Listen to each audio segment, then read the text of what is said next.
hey, you caught us in the middle of shooting a mobile countdown. But it's okay. I'm actually really glad you're here because I have a special announcement for you. We are putting together a co-optional podcast highlight reel, but we want to make sure that we use the absolute best moments, and we need your help to do that. So if you go to polarisgo.com and sign up on the forums with the link below, then you can tell us what your favorite co-optional podcast moment is, and we will feature all the best ones in the reel. Go watch it. I'm going to go back to being a goofball, a thing. Bye. Ladies and gentlemen, welcome to the co-optional corporate sellout podcast. What? Don't include me in this. We're all selling out today, all being super dishonest, selling out to everybody. Yep. I'm glad I agreed to be on today, guys. Thanks for having me. Wow. Look, it's the man that can only read from a script. Welcome to the show, itmeJP, for your third appearance. Third appearance. I didn't have, first appearance on this new podcast that you guys are doing. Oh, true. Very true. Yeah, this is a completely different show. It's not remotely the same. Brand new show. Thanks for having me. I'll do my best to stay off the script this show. We'll see how that goes. Yep. Yeah. You got to be careful. You don't want to look too much at the teleprompter, JP. You might get eye strain. If I stare straight, they're gonna know. So I'm just gonna never look at the camera the entire time. just look to the side every once in a while. They'll never suspect. Yep. That's what I do. Hey, look, it's Dishonest Dodger. Welcome to the show. Hi, I'm a horrible, dishonest slut liar. So how does it feel selling out your fan base for easy money? Whoa! What? Jesus. I mean, I've said that for years, but it's glad to be funny. I put up a video yesterday saying that I was going to be changing up my content, and most of the response has been, wow, this sounds like a really cool change. Like, we're excited to see, like, fresh new stuff. And then every now and then, there's just somebody who gets so angry and spams TB about how angry he is with me.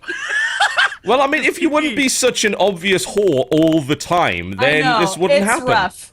I have a rough life. Jesse, there's another podcast. You want to go to that one, Jesse? There's got to be at least These two are really angry. We can just drive down the street, man, if you want to. Do like a league stream. You want to maybe do that? Check out In and Out. Oh, no, you don't want to do that. Trust me. You don't want to go. You think the league is grass is greener on the other side? Oh, no. Oh, no. We can go get a double-double. That's like going from radiant to dire. No. Perfect. We'll be back, guys. Keep going. Okay. You just leave. Just both get up and leave for like a half an hour and come back at the same time. No, but I'm doing fantastic. And the cat tried to eat my food during sound check, and that was very fun. And I was at a wedding, and now I'm back in LA. So you're selling out to big wedding now? Is that how it is? Selling out to weddings. I have a Riot glass, so I'm also selling out to them. I'm wearing a shirt, so everybody who makes shirts paying me right now. To that, like, huge amounts of Sierra money. Miss Natural. It comes in a tiny-ass can. It's really small. It doesn't always come in a tiny-ass can. You can get a full-size can of that very easily. Or you can be a giant fat ass and get a tiny can as a way to not be a giant fat ass. You're still drinking soda, even if it's a smaller amount of it. Don't ruin this for me, TB! Jesse, you're just jealous that you've been outsold. You've been outsold. We got itmeJP, the script master. Yeah. Script Master Jam, as he's called in the JP hood. Script Master McDaniel. We got Press Whore to continue. And then we got Jesse Cox, who is, quite frankly, now irrelevant. That's true. Unless you know about Coxtober. Yes. What's on your shirt? Oh, it says, I guess people can't see it. It says, I'm back, Kick Heart. What the fuck is Kick Heart? Kick Heart is a anime thing that I backed on Kickstart. Okay. That is freaking insane. It's about a guy who is a professional wrestler in Japan who falls in love with another professional wrestler, but she's a masked woman and he doesn't know who she is. And he wants to keep meeting her, but every time they meet, she kicks the shit out of him because they're wrestlers. And he loves her, though, and so when she punches him, he falls more in love with her. And he enjoys getting beat up by her. And I don't want to spoil it, but it's very funny, but if not weirdly drawn. It's one of those anime where you're like, okay, drugs were taken to make this. Like that kind, yeah. It's basically like watching Animatrix, except with more kicks. Yes, it is. It's very cute, and I backed them, and I got a poster and everything. And I was like, you know what? If I had to be honest, the reason why I backed them is because I'm trying to complete my Kickstarter thing. Yeah. So I need All to the back pie it in. pieces. Just like for dance on my pie piece, I backed one where I got a shirt that said "Real men don't lift weights, they lift women," and it has a ballet dancer lifting a woman. And I was like, sold, done. That's the best $10 I ever spent. What I'm did trying you to complete my back for pie that piece. though? What was the actual? Like a ballet company. I felt good about it. Okay. Good on them. Take my $10. So I'm currently wearing a Pacific Rim Dangeros shirt, which is rather good. I can show you the design on the stream. It's really rather stylish.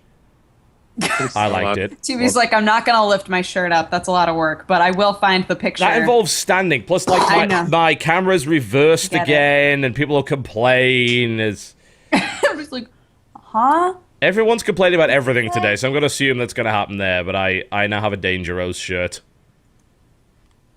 yeah, no. My week has apocalypse been less crazy than you guys's. Apparently. Yeah. But you know, it's been fun. My parents left, and so now I'm all alone again.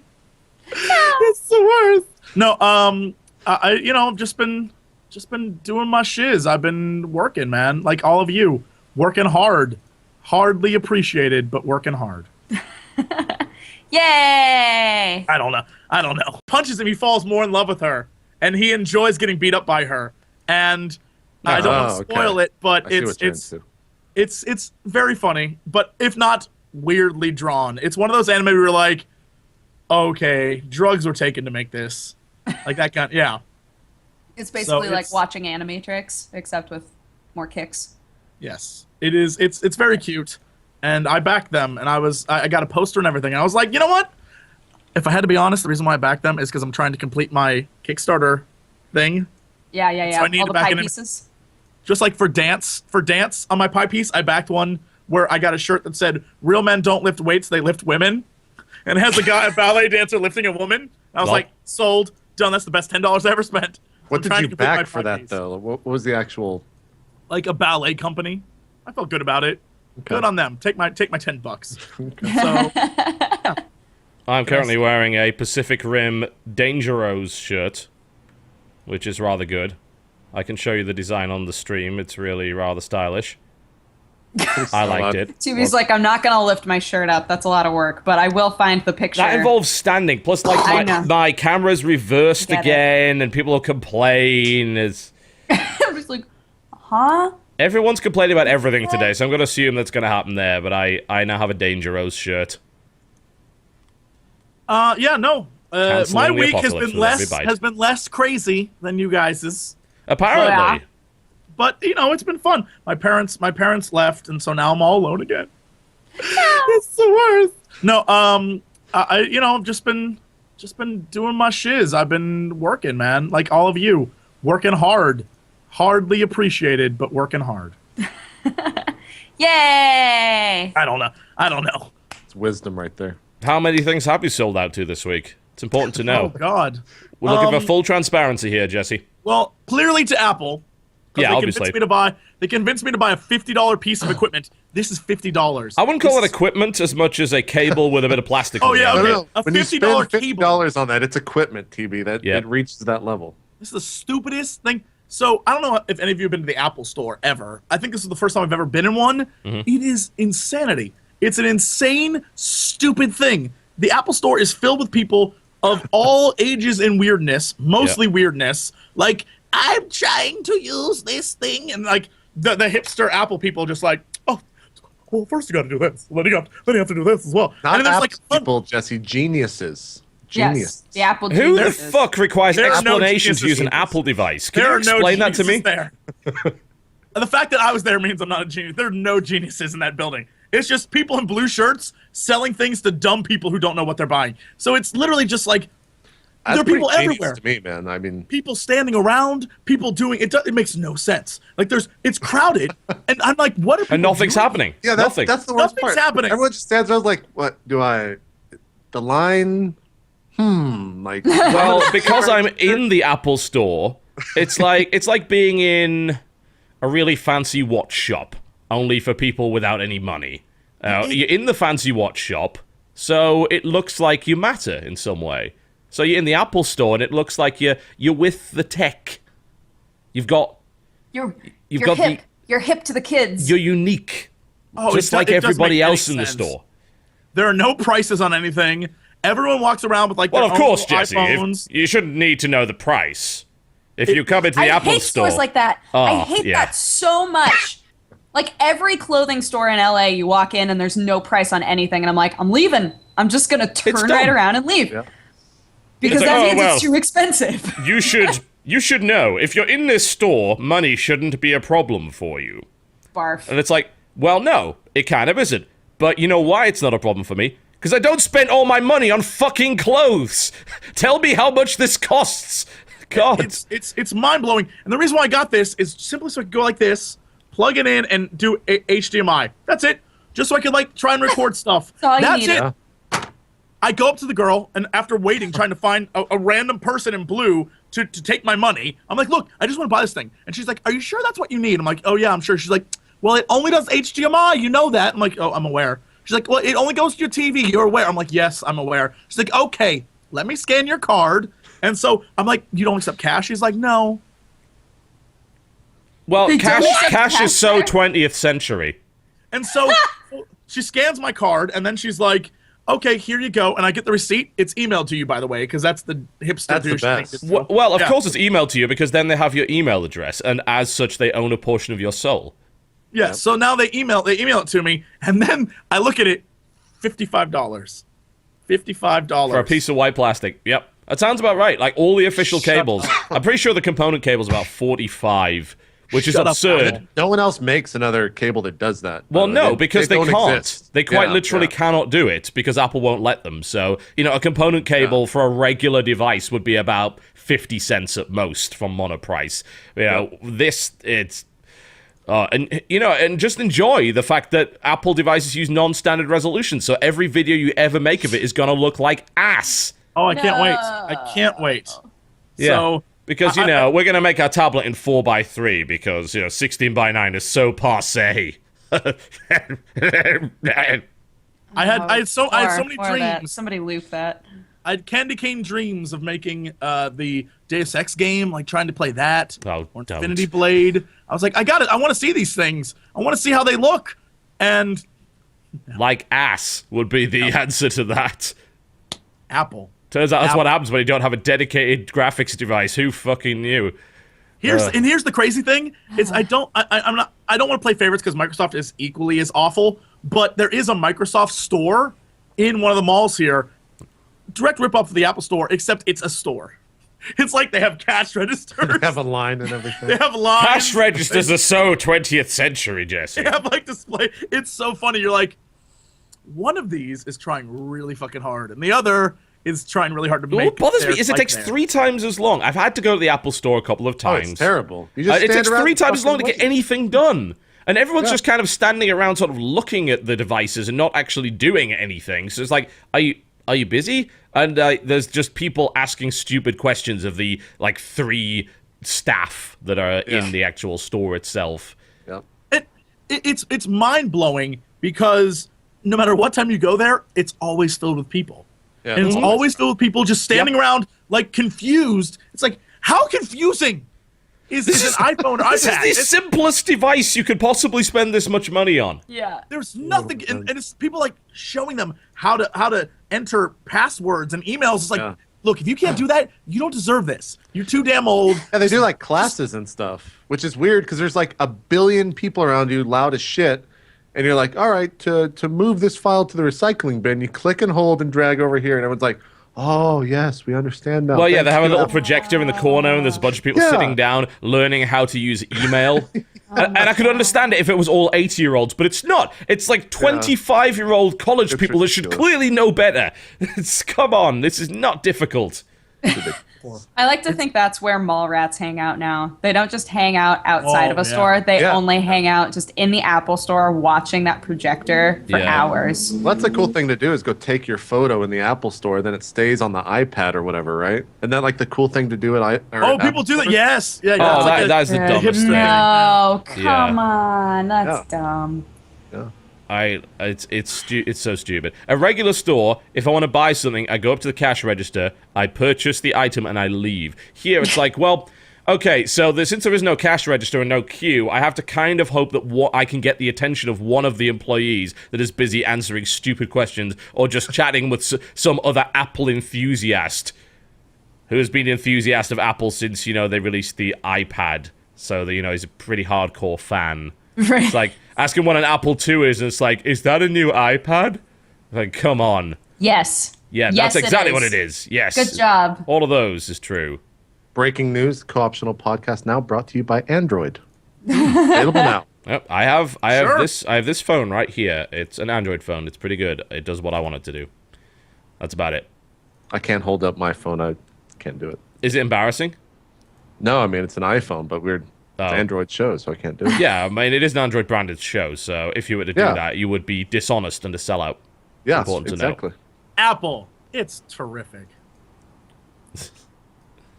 I'm not going to hold mine up, not because we are sponsored by Android, but because literally all of the buttons on my phone don't work right now. So You have buttons it- on your phone. Yeah, there's this button that doesn't Oh. work. Oh. There's this button I thought that you were about doesn't to like work. hold up a giant brick phone and be like, "Yes, JP, none of these work." The little silency clicker. When it's on silent, it will randomly switch between silent and not silent That's while it's awesome. clicked onto silent. It's good. People I love some can't- movie theaters. I can't wait. I can't wait to get a new phone. Get yourself a case, girl. What's the matter with you? What's a case gonna How's help me with? It's gonna fix that. It's It not gonna would've fix helped. the It would have buttons. helped. It would have helped before those broke. Hindsight is always 20/20 on that one, I gotta say. No, It I- is. It is. I remember my giant Wonder Woman case.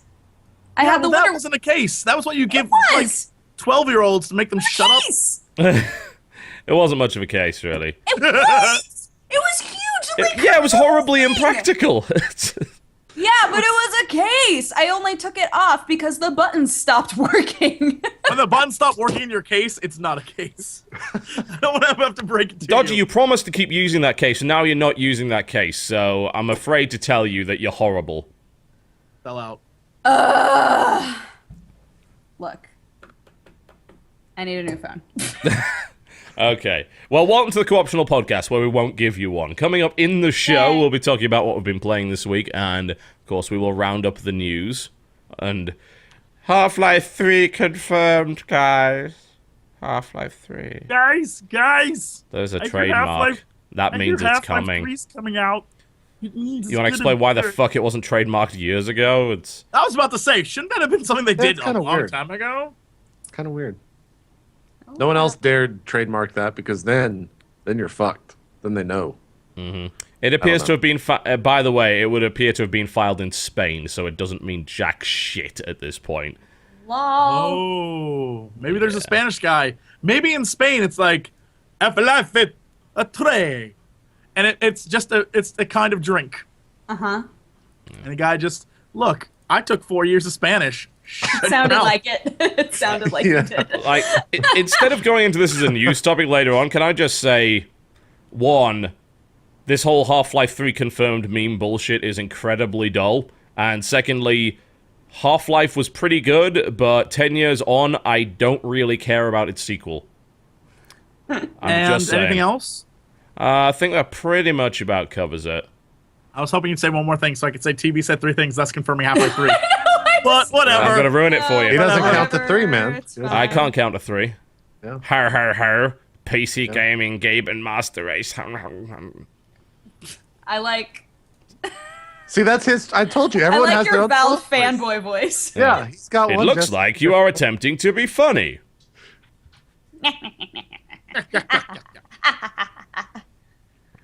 What are we talking about, guys? What are we Well, doing let's right talk about now? what we've been playing this week. We'll start with you, JP. I believe you have been playing something today, which is rather new and interesting. Well, maybe Dark not so Souls. interesting, but Dark Souls, right?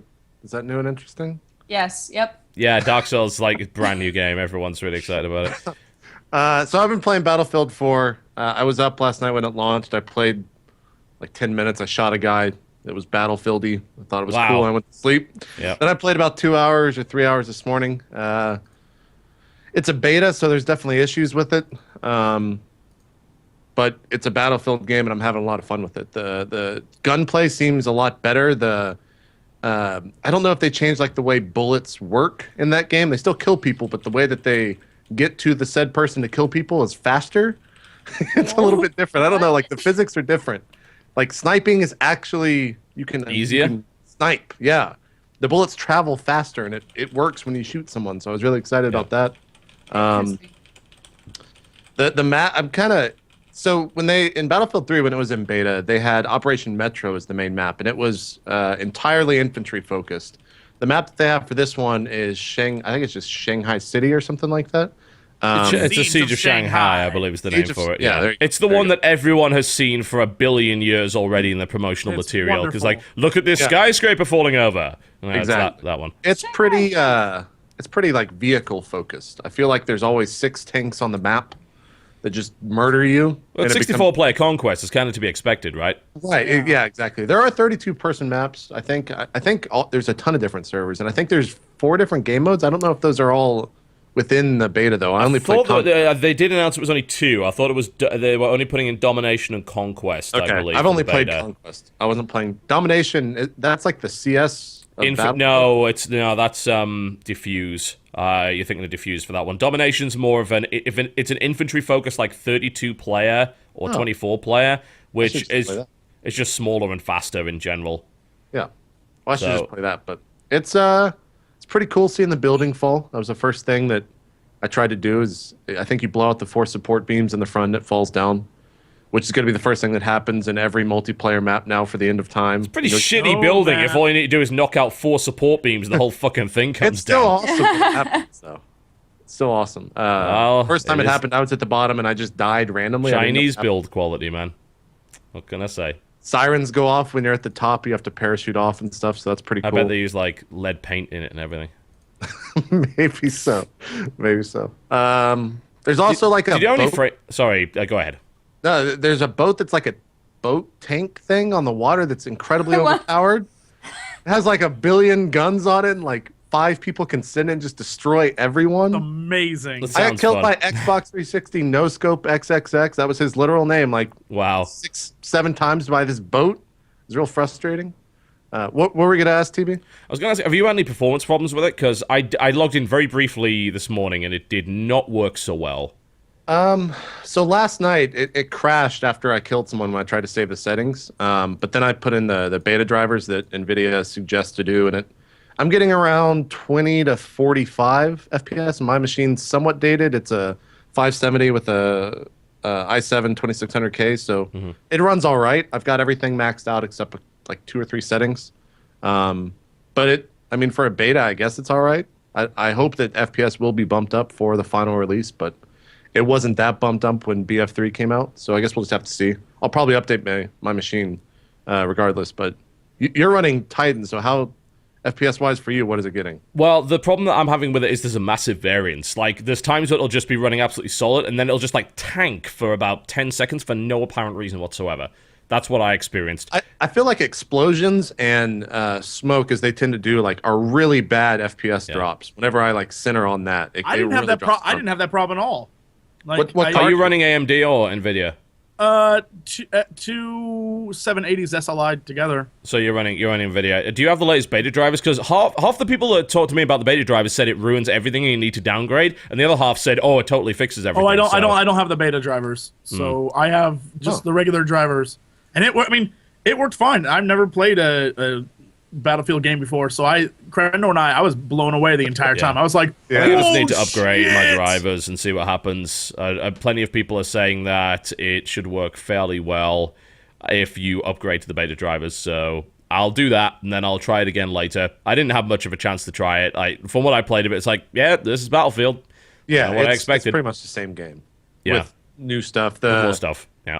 The way that, like, gun customization, everything's really been tweaked a lot. It's a lot cooler this time. The menus are definitely sleeker looking. There's a lot of gun porn. You can like rotate your gun and look at all the cool shit you put on it. So that's kind of interesting. Did you see anything about battle packs? Because like it says something in the game about battle packs. I don't know what that is. I don't know. The thing popped up and I immediately like, yep, fuck that, close that. I want to shoot someone.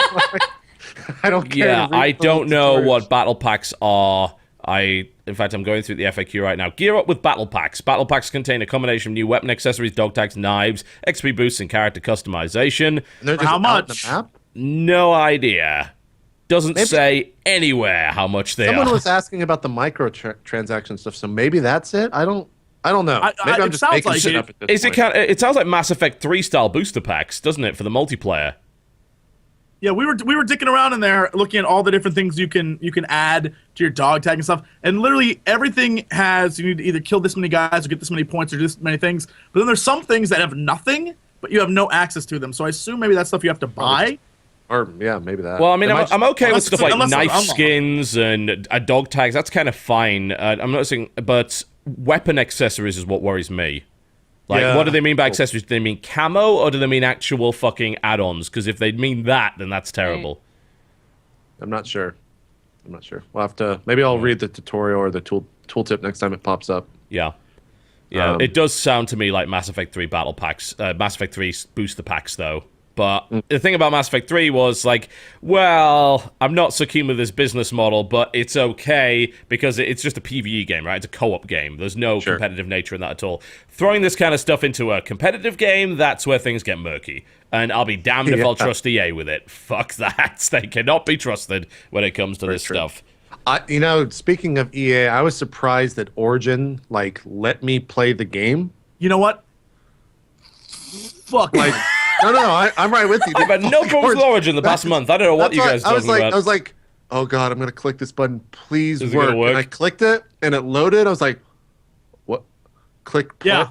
It loaded. I was Yeah. like, oh my god, they got it right. They actually made the game work. Now you say that now they've yet to have an update since the game went live. So, as Dodger will attest, we Origin. tried to play Dead Space last night, and her friends list wouldn't load. She was online, but since her friend list wouldn't load, we couldn't play together.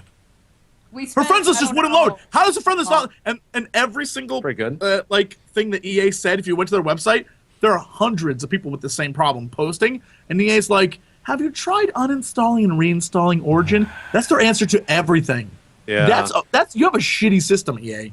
This Well, one I mean, time, it is totally and completely unexactable, isn't it? Because Origin is required to run those games. It's not like it's a fucking optional storefront. right. you know? It's terrible. I forgot what game it was, but I was streaming some game that required Origin. Maybe it was the new Need for Speed Most Wanted or something.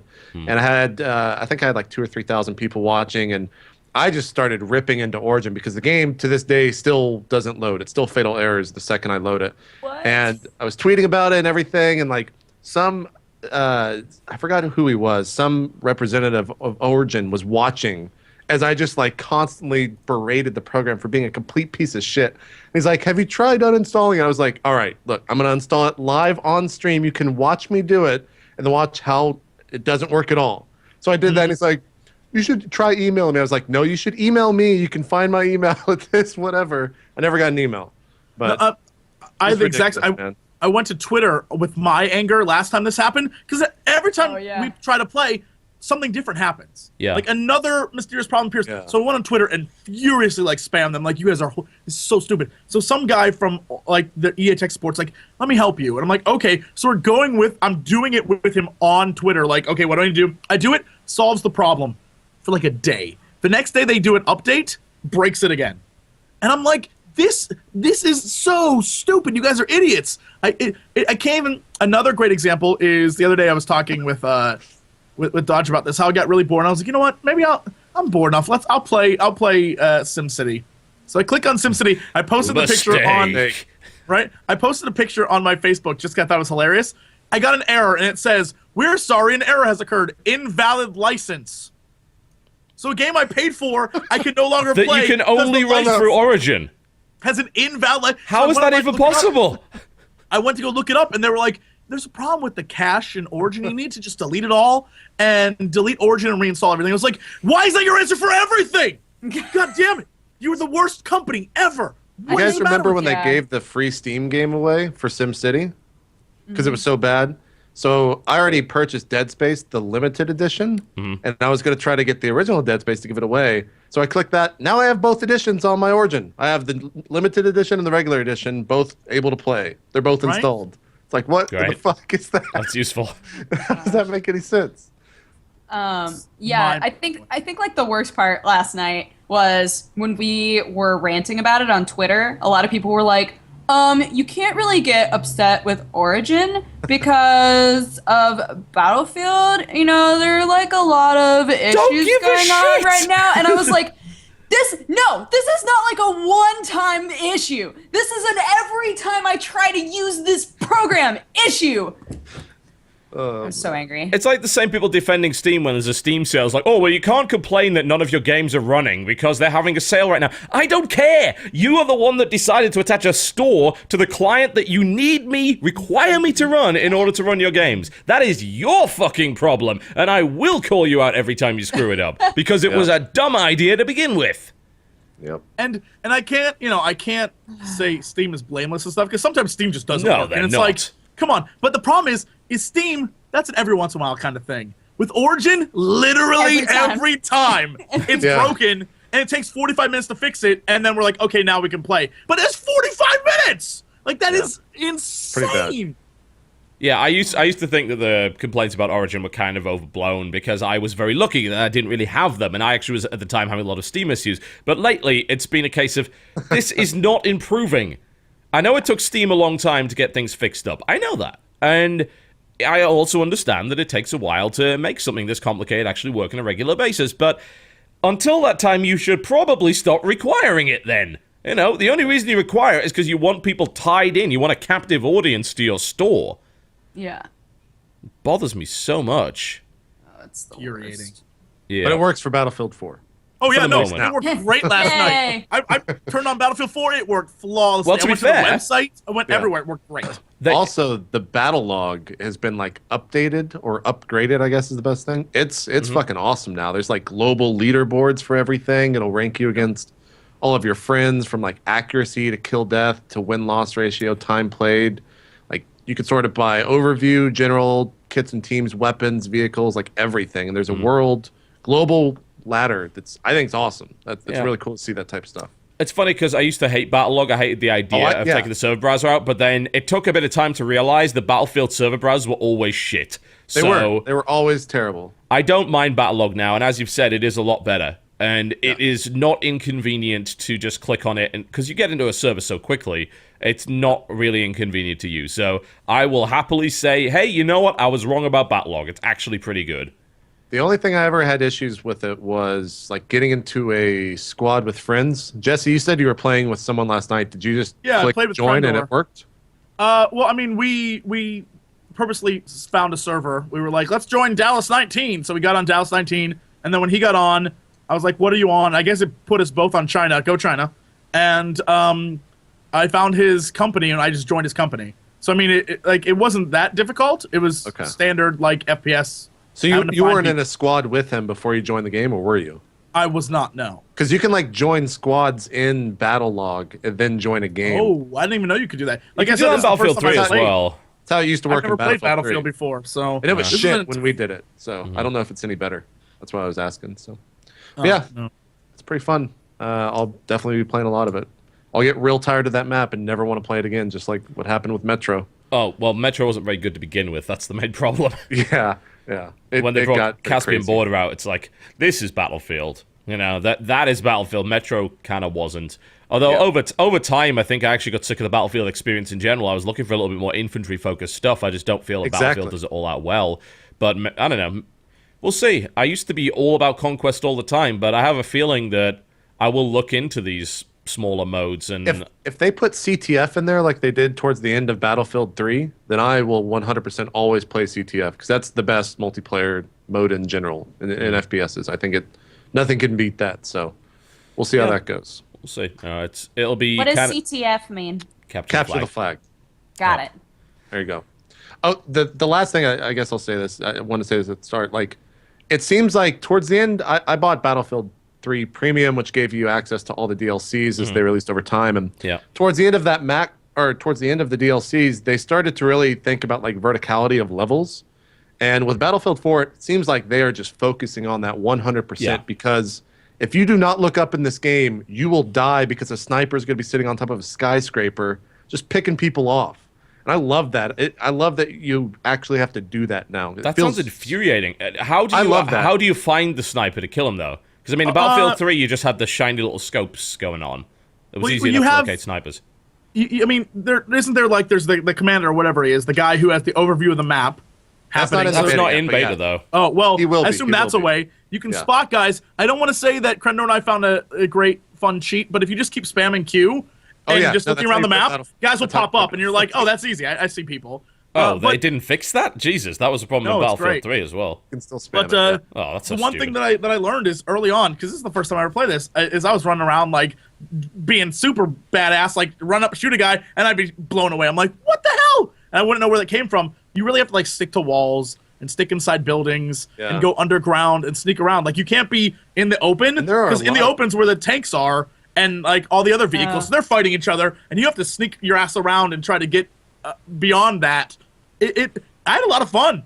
It was like 2.5 hours of just like, ooh, like I had a blast. I was overwhelmed. Crazy. I was like, Battlefield. Hey, if you've never played a Battlefield game, crazy as shit. They're awesome. If you've never played it, the part about you dying, when you die now, the kill cam highlights the thing in orange that killed you, which is super fucking helpful. Yes. Because it's not like you just see a field of guys. You see that one guy with wherever he was, and that's really cool to see that. Okay. Usually they're up in a building, hiding somewhere. You're like, how did that guy get up there? And then I realized there's elevators. Oh yeah, there's elevators in the game. Yeah, that's right. I was like, because I was looking for stairs and I couldn't find. And I was like, wait, can you just take an elevator up? And I pressed the button. And it's like, bing, and you start going up. And I was like, it'd be really awful if the building collapsed right now. Yeah. I was like, I'd be a little screwed. Yeah, that can't happen. The maps have a lot of like buttons too. There's one that raises I don't know what like car the little barriers or something. Yeah. And like as a tank was driving through it, it stopped on it. So I hit the thing and the tank just exploded. So I was like, well, that's cool. I guess that wouldn't happen. Oh no, car lifters, my only weakness. Yeah. It's weird because those car lifter things, I got in some armored personnel carrier and drove through them, and the tanks followed me. So I guess like the tank's weakness are little poles in the ground, but everything else can break through them. I don't know. That's hilarious. That shouldn't work at all. They also nerfed tanks in the sense that you can't just fire constantly. You only have like 4 or 5 shells until it has a long fucking cooldown. Oh, super! So That's really nice. That's nice. It's really I like awesome to see that. Yeah. But you can still use your minigun, so you can still kill people effectively. The boat, though, that shit is overpowered. Yeah, it's that overpowered. boat is the single best thing in the game. You jump on that boat, and you just drive around the middle of the harbor and just destroy tanks, and then you drive up on land, because F it, you're a boat. You just drive up onto the shore, and you can drive up into the enemy base, and because your boat's there, your squad can spawn on you, so you can spawn all your guys right in their base and be like, F yourself! It's so great! It's fun. It's good. What a great game. They just added little things like squads now. If your entire squad stays alive, you start to get bonuses over time.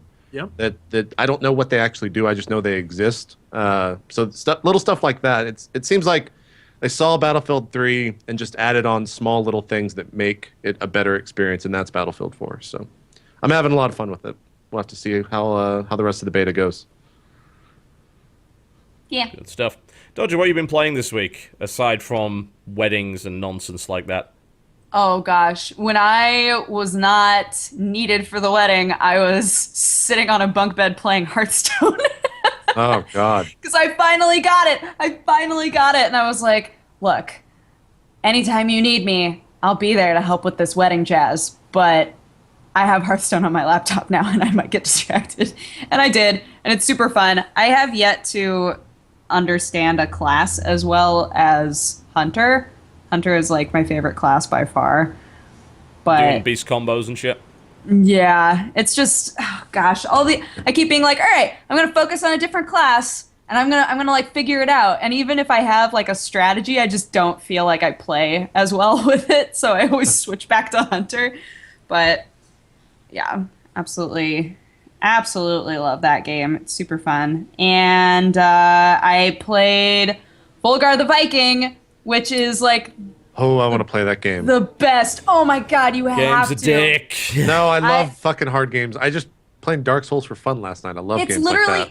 It's literally like Rygar meets Dark Souls to me. That's awesome. Because it's all about like memorizing where things are going to happen and exactly what you need to do in order to get through the level, especially if you're like me and you want all of the items and you want that special thing by the time you get out. And It's not Rygar though, is it? I'm pretty sure it was another R game. It's not, because I'm looking at Rygar gameplay and it looks nothing like that. It wasn't Rystar either, because that was that fucking Star game. Rystar. It's like, yeah, it's totally like Rystar, guys. It's It's not else. Rygar. It's Something Rystar. else. I'm just imagining Rygar except with sparkles. It wasn't it Raston? Raston the Barbarian? I never played that. You're just making shit up. I now. played a lot of Rygar though. Huh, So okay. for whatever reason it reminded me of Rygar. But yeah, it's not the sort of game that you rage quit, to me at least. It's like you just every time you do a little bit better and you're like, I gotta go again. You like Oh, play man, again, that you sounds do a good. little bit better and you're like, I gotta do it again. So I fun. Volgar's fun, except that it's there's a lot of frustration in that you start at the beginning. Like I don't like that beginning start thing. It drives me crazy. Like I get it's old school and like you just have to appreciate it. But there's some points where you have worked a good 15 minutes to get to the end of that level and then you die and it's like have fun at the beginning. That's rage quit worthy. That's rage quit worthy. I can't handle that stuff. Do you go all the way back to the beginning of the level, or a All the checkpoint? way back to the beginning of the The level. level. Yeah, some people have said there are checkpoints in the game. It's actually a lie, because like basically There are each not. world, I believe, has 2 There's levels. a checkpoint at each level. Yeah, that doesn't count. I'm That's- actually I'm okay with it again because I'm not satisfied with my playthrough of that level unless I've gotten every single item and haven't lost it. So like if I had started over at like a checkpoint in the middle of the level and it was like, oh, you have no items, I would have been so upset. Like just start me over, I don't care. Did you beat the first level? Yeah. How long like are the levels once you actually understand them? Are they Well, short? the first level is like less than 5 minutes. It's not that long. Yeah, it's not bad at all. They get second level, progressively though, harder. Yeah, the second level jumps like maybe because there's a boss at the end, so 15 maybe. Oh, okay. But the boss springs on you real. Like you will die the first time you get to that boss. well, yeah. Like you of jump course, up there and you're like, as you should. I wonder what this is, and the boss is like smash, and you're like dead. Great. Yeah. It's great though. I really like that. When we did the podcast with Josh Mattingly, I downloaded it while we were talking about it because Josh and Jesse had both played it and they were discussing it, and I was like, all right, I'm just gonna buy this game while we're podcasting, and it's They fun. discussed it. I was disgusted by it. Oh, there's Evil, hidden items. I just evil saw in the fucking video. game. You're Yeah, showing. there's a hidden item down there. This is my playthrough with the devs when I was at PAX. Playing it on a show floor, noisy show floor, while standing up, that's not easy. Oh, I'm sure those comments are great. I need to go read Oh, those. they're just wonderful. Just wonderful. This guy has no idea what he's doing. How does he do this for a living? What are you doing, TV? Yeah, I think that the biggest misunderstanding that a lot of people have is that skill in games actually makes you any money whatsoever. It's generally fairly useless. I was talking to you about that. The Dark Yeah. Souls 2 video, like, people are already like, this guy's so bad at this game. Oh How yeah, could you the be Dark so Souls 2 bad?" beta footage, that was And it's like- fucking funny. Guys, the game's not even out yet. He's played it for 5 minutes. Of course he's going to be bad, you idiots. Like, holy crap. It doesn't I was matter so- anyway, because you're going to watch it. I mean, that Yeah. if anything proves it. Skill is so... Unless you are a pro gamer for a very specific team, your skill is the most useless talent you could possibly have. It is completely worthless. No, but to be honest, that guy was pretty bad, so. You are part of the problem, you sellout son of a bitch. JP? Where in the script does it say that you have to be a total bitch, JP? No, that was a scripted Wow. joke. That's why it was funny. Just man. saying. His writers in the background are like, oh, we need to come back. We need to come back for that bitch remark. Hold No, on. no, Hold on. no, This no, paper's no. gonna He doesn't be have in front enough of Jews. I don't, yeah. Oh, come on, I everyone didn't makes have that enough joke. Do me a that favor. was I'm just good trying to joke. fit in with Americans. Oh, It would man. have gone well out here. That would have been a hit out here. Like, Yeah, that would've gone well, I He think. knows. He knows. Yep. Oh, God. So, anything else you've been playing, Dodger? Nothing else new. Nothing else is like new for me. So Fair enough. standard. Jesse, anything else other than Battlefield that you've been playing? Yeah, 2 games I've been playing this week. First off, I think Dodger and JP would love this. I know you don't, TV, but I have been Probably playing Electronic Superjoy like crazy. Yeah. I need to Holy play that fucking game more. That game. game was so fun. Honestly, it's super. I played it for Fan Friday and I beat Space Pope, which is like the first boss. But I got to him in 17 minutes. I beat the first 10 levels in 17 minutes. So I was like, I got this game. I don't care that it's hard. I got this. I get a Space Pope. Takes me, I don't even know how, like maybe 10 to beat 1 level. And he just kept killing me. And I was losing. Like, I got so mad. I'm yelling like things like, fuck you, Pope. Like, things you shouldn't be yelling. And so it's so hard. But the problem is the music is so damn good. You don't mind that it's hard. And so Yeah. I'm just sitting there like the entire time. And then I found the Infinite Love mode, which has the single best song in the entire game. And it's just, you keep going. And if you die, it starts a new level. I'm like, oh, this game's fantastic. This Is it game has just the a best. super platformer? I've never seen this. Yeah. Oh, It's it's great. great. Yeah, it's really The fun. gimmick, though, is that it's super techno-electronic, just like amazing. The music, It doesn't I went- actually have any unique mechanics whatsoever from what I've No. seen. It's No, just not jump, really. jump, jump, Yeah. jump, jump, jump. But it's hands down the music. Hold is on, the- you said electro. This is dubstep. Oh no! Trust me. There's so much. There's so I much feel music betrayed, Jesse. I open it, it's just dubstep, and I'm like, Which "Ugh." song? Winning this podcast. There are three CDs worth of music. All Yeah, of it's okay. fantastic, and it's all over the place. There's a song called V that's in my heart right now. That song's fantastic. Like I downloaded the soundtrack because the game's that's the reason to play it. It's fantastic. I love it to death. So I'm playing that, and then I'm starting to get close to my summation of Final Fantasy XIV, and Oh God. one of my biggest arguments about this game that infuriates me is, and I can't stress this enough, it's beautiful to look at, music's beautiful, but everyone's like, the story's great. The story's fantastic. The story, it's what gets you, you should play it just for the story. I agree the main storyline and the class job storylines are pretty great. Everything else in the game is filler bullshit. It's insane. So, for example, I just became a black mage, and I'm a hero. I've saved the day. I'm doing all sorts of stuff. I go to this town, and I have my main quest line stuff to do, and my job quest line stuff to do. But everything else in that town, all the other quests, aren't anything like good or relatable. It's like old school vanilla WoW levels of questing, where it's like, Oh yeah. my friends need 3 baskets of food. Can you go give Collect it to them? 10 bear asses. And it's like, what the? I'm a black mage. I am a hero. Why am I delivering shit to your dumbass friends? I don't care. And you have to do it in order to experience. And, like, no thought went into these quests. It's all bullshit filler. Every single quest in the game is bullshit filler. And it drives me crazy that going back to Cataclysm, like, even though the end game Cataclysm stuff was like, meh, the stuff they made from 1 to 60 to get you to level Was all fucking related. fantastic. Every story part was great. Really good. Every zone had its own plot, and it all folded into other zones, and every quest had a purpose. You weren't like, oh, go farm 10 bear asses. It was like, look, we need these bear asses because then we're going to make something out of it, and then you get to use that, right? Like, it was stuff that made sense. This is like, oh, yeah, so can you, I swear to God, there was a mission where I had to go. It's so lazy. Yeah, no, I had to go to this guy's mansion and dust his paintings. F yourself. What? That was a mission. That was a mission. That was a Yeah. mission. It was so insulting to play this thing. Jessius Coxius, the mighty black magus, has been it's like- tasked with the most difficult of problems.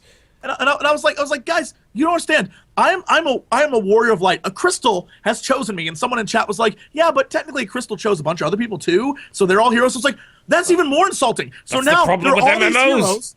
There are all these heroes throughout the realm, but the town guards and the people living in the town still can't handle their own shit while we're killing all the monsters. That is dumb as that's the stupidest thing. Like, it's infuriating. I'm like, I want to love Final Fantasy 14. I do, but every time I start to play again, I'm just like, oh my God. Like, there's so much lazy work in this that it's some of the quest givers. Like here's a really good example of a quest chain. So the main quest chain, you have to find this an Arimon or whatever they're called, the eyeballs with the wings, right? Mm-hmm. And they're a Final Fantasy staple, but it's one of the minions of the Masked Man. It's a really cool plot point. It's like this evil bad guy who you've been following in the main storyline, and everywhere you go, calamity follows, and you have to sort of fix things for this little bit.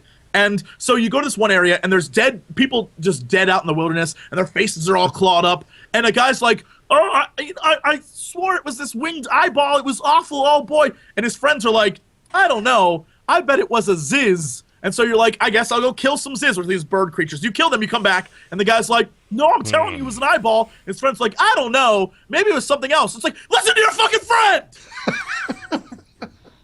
Because spoiler. When you finally go out to see it, it's an eyeball with wings. No shit. You made me do 4 other quests to get to this point. It's unnecessary busy work. And it's so infuriating because the game's beautiful. The graphics are amazing. The music's fantastic. It's fun to play, but everything in it is so meh. You're just like, God, I can't be asked. It's... Yeah. So you just hit 30 then, right? Because you just got Black Mage? I think I'm like 33, something like that. Yeah. And I've never met anyone who feels like, oh no, this game's perfect. Like Davis from the Warp Missus Zone is playing it, but she seems to just be going through the motions. Yeah, I hit 30 and quit. I just stopped. Like Davis from the Warp Zone, he did a Dragoon and he got to 50, and then he leveled a White Mage so he could get the pony mount, the unicorn. And I told him, like, I mean, he likes it because it's very, like, gameplay-wise, very simplistic, and he can play it and stuff, and he thinks it's fun. But I asked him about, like, the story and questing, and even he was like, it's kind of shit. Like, the main overall story gets really, really good. It's fantastic. But to get to that point, you have to do so much other bullshit. It's like... Yeah, it sucks. Yeah. The fates are cool, though. You enjoyed killing that giant crab, didn't you? When you hit 30? There's some amazing fates. Some of the dungeons are fantastic. There's one... Dungeons are good, yeah. The Hauk Manor or whatever it is, the one where you fight the succubus chick. Like, it's really fun. There's a lot of great stuff in the game that makes it good, but... It just isn't. It reminds me of playing WoW back in 2005. Like, it has that vibe of, like, this feels like an older game. It has the mechanics that make it feel new, and it looks new, but the overall feeling is like, I feel like we've just surpassed it as an MMO community. And I'm like, I'm waiting for the next big thing, and I'm hoping that either Elder Scrolls or EverQuest push it to the next level, because I honestly am just like, it's all the same. You're killing me. It's all the same. And this one, the fate system is the rift system. The dungeon system is pretty much, we took WoWs looking for groups. I mean, they took things from other things, and that's all MMOs do now. They just steal stuff from other MMOs, hoping to get, like, the perfect combination of an MMO. Like, create something new, you dummy. Yeah, it's very expensive to do that. At the end of the day, the technology requirements, PlanetSide 2 tried to do it, and they're still struggling with optimization to this very fucking day, and with people that don't understand what the point of the game is. So many people's like, oh, Transit 2 has no point to it. It's like, the point is to fucking have fun. It's like, but what's the objective? The objective is to have fun. Set an objective. Say, all right, I'm going to go take this space, and I'm going to get it together a bunch of people to go and do it. That's your objective. You made that. But a lot of people just don't understand that. That's what happens when you try new things. Sometimes people just don't get it. And the familiar is what people are comfortable with, even though they repeatedly say they don't want it. That's what bothers me about it, I guess. With that said, though, last week we looked at Final Fantasy 15. That's the first time I've been excited for a Final Fantasy game in a long time. Because it looks so different. It looks so different. I'm like, change. Change is often a good thing. It looks like playable cutscenes from, like, my childhood. I want that so badly. I was like, this looks great. This looks fantastic. That's why I'm excited for it, because it's totally different. That's Square Enix. Fuck them. I hate them. They're assholes. I mean, seriously. Square Enix Japan are a bit horrible these days. And the reason why I get so, like, worked up over Square is not because I hate them as a company. It's because I have they were the first company I was ever, like, a super fanboy of. Like, I love them from back in the day so goddamn much that it insults me that this is the crap they put out now. And it's like, I can't handle watching something I love just die. And it's like, oh, God, why are you so bad? And it's simple things that can fix it. Simple things. And it's just they don't do it. Like, the quest givers in the game give you quests, but reiterate quest points 12 times. Like, they're talking to a 4-year-old. It's like, no, I got it. I got what you want me to do. Like, hold on, no, but are you sure? Like, no, I got it. And then you go back to them, they're like, all right, so we're looking for this guy. Like, no, that's why I'm here. I'm aware. I've been doing 15 missions to do this damn thing. Wait, you're actually reading the quest text in an MMO? Jesse. He always does that. It's 2013, Jesse. He's a lore butt. I want to know the story. The story is good in Final Fantasy IV. It's really good. But to get to the good parts, it's just like, nope. Some of those quest texts are like 40 paragraphs, like man. book chapters. Seriously. Yeah, they're ridiculous. It's unbelievable. I had to click like 6 times to get a quest, man. That's a lot of clicking.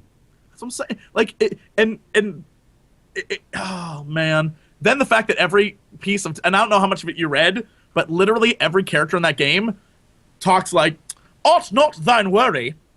We shall take thy time to find the culprit. Ought thou, I shall know the truth of the matter. It's like, speak like a fucking human. It's so infuriating. I don't think you should play that game anymore, Jesse. You're really It upset. sounds like, yeah. You're really this upset. game is actually ruining your mood. That's all. Square Enix has just become this company that's like, guys, remember those games we made in like the 90s that were really good? Let's take all of that and include them in new games with other terrible aspects of them, and people will buy it. And yeah, I bought it. So yeah, people were like, is that a Magitech armor? Oh shit, I'm buying it. 14's not even the worst. The what is it? Lightning Returns, like 13.3 or whatever. Yeah. Like you can get a Cloud outfit for her. You can get an Eris outfit for her. It's like, do you remember when we made good games 10 years ago? Look at all these. You can sort of relive that in a weird way. Yeah, and we made her boobs bigger, guys. So I mean that's why I'm getting it. I'm not gonna lie. 13, that sold me on it. 3 times the boobage. Buy it. Good Lord. Triple X. Exactly. 13 triple X. That's why I'm getting it. So yeah, that's what I've been playing this week. Great. Well, I can tell you for a fact you have not been suffering as much as I. Oh. For I played Day 1 Gary's Incident. What is that? Oh, Go on. God. Day 1 Gary's Incident is a first-person survival game. It had a failed Kickstarter, and with good reason, because I went and did a little research on it. I thought, because we actually got emailed about this Kickstarter, I believe by the devs. They misspelled everything. It was actually awful. But what I discovered was some rather interesting things. So I went to KickTrack, which is a absolutely fantastic site. Tells you everything you need to know about Kickstarters, and indicate the funding was unsuccessful. But the funding looked very, very strange, so I went to the daily data. On day 1, or actually it was day 2 of the Day 1 Gary's Incident Kickstarter, they raised $26,780. On every other day, they raised about $20. Like, there was this massive spike out of nowhere, and then it was never repeated.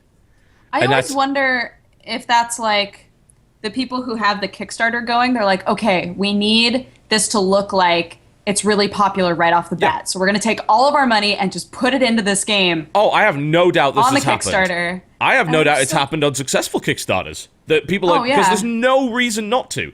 Like, it's very difficult to prove the fraud, and I would be surprised if Kickstarter really cares all that much unless they're pressured very hard on it. So, but anyway, yeah, the Kickstarter was unsuccessful, but unfortunately that didn't stop the game from coming out anyway. And the game is utterly awful in every conceivable aspect. It is just dreadful. You know Revelations 2012. Jesse, of course, knows Revelations 2012. Go on. This game actually has the what looks like the arm gun from Revelations 2012, which is really strange because it has no business being in the game. The game is a first-person survival game. You land on this island. You are Gary. It is Gary's Incident, naturally. And then you're about to be sacrificed by some kind of Aztec priest, and you kill him in a quick-time event and then escape the thing. And then you're basically left to fend for your own devices. And then you are attacked by monkeys with rocks over and over again, and by crazy Aztec tribesmen, and also random fucking panthers. Like, seriously, I will demonstrate. On screen right now, we have the majestic Gary's Incident.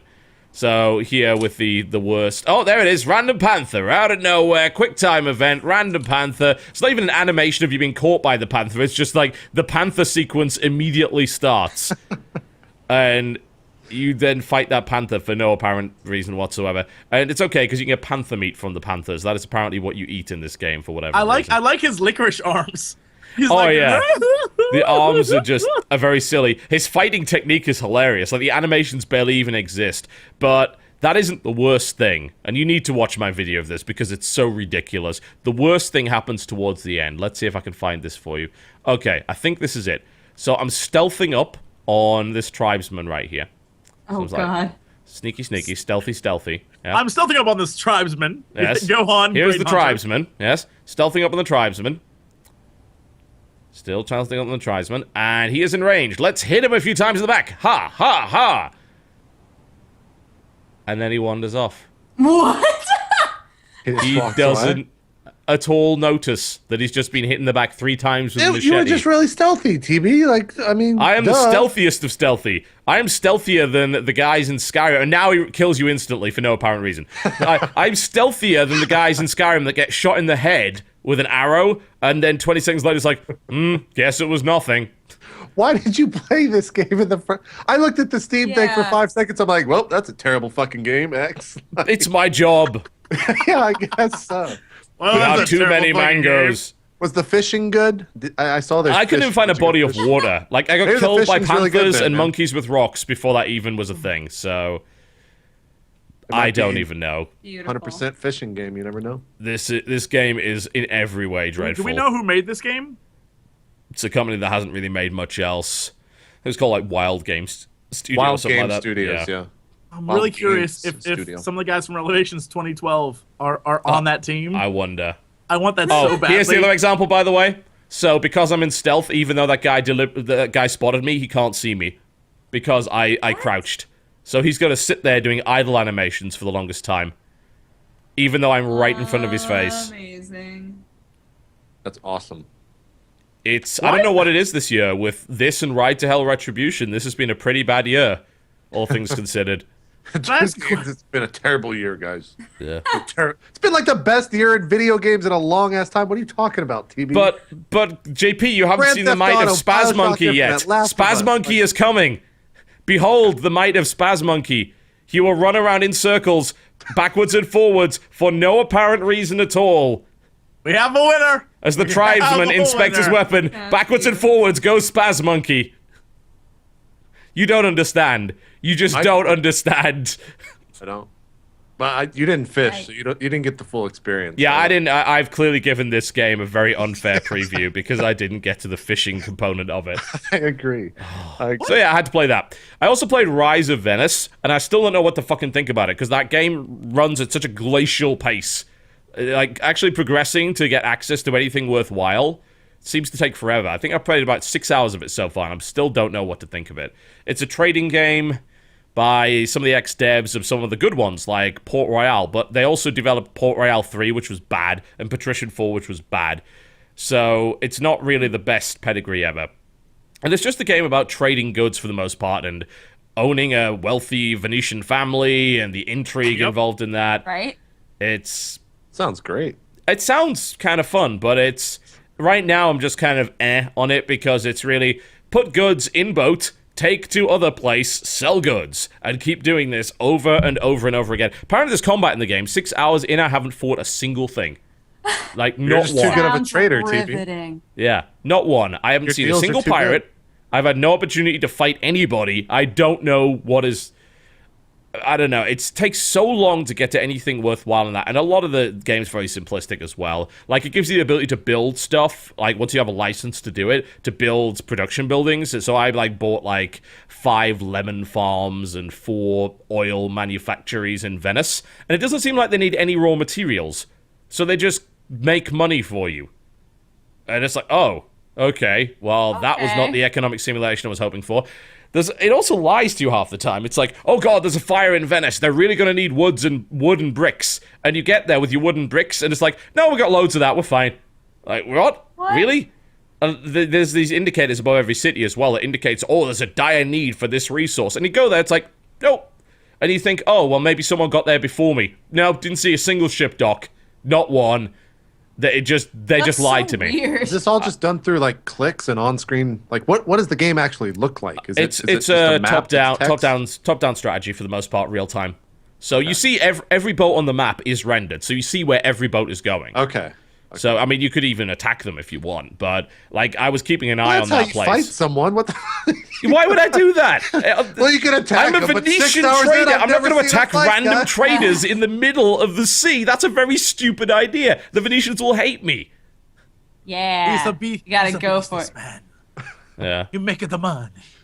Yeah, and it's like the campaign's got some random missions and things like that. It's like, oh, here's an arbitrary block in what you're doing. It's like, go make a church in Ragusa. And it's like, okay, I want to make a church in Ragusa. Oh, you got to buy a license for that first, and then you've got to upgrade your reputation with it to allow you to build the church in the first place. It's like, Okay. it's Sounds Ragusa. worth your time. Home of the ragu pasta sauce. it just takes too long to do anything worthwhile, and I'm not sure if I enjoy it. Like, I like making money and trading stuff, but it is incredibly repetitive, and there's no depth to it whatsoever. So I don't know yet. I'm gonna have to play a bit more to figure out if it's even worthwhile later on. But yeah, so I played that. That was less than ideal. And then I played some more Hearthstone, and I played my 19 Legendaries deck, and How'd I that played go? it against Krendor, and it worked spectacularly badly. It was. Oh. You should stream snipe Crip with the 20 legendary decks. See how that goes. He only plays Arena. That would be difficult to do. Plus, Crip's fanboys are pretty toxic, so hey. No, I mean that'd be great. It'd be the best I, troll I can't be arsed with the Twitter rage. I've had enough of that today. ever. I convinced Krendor to play me on a live stream, and because he was doing a live stream, I was like, "Hey, let's play." So I played him, and he decimated me. And I was like, "You know what? Screw it.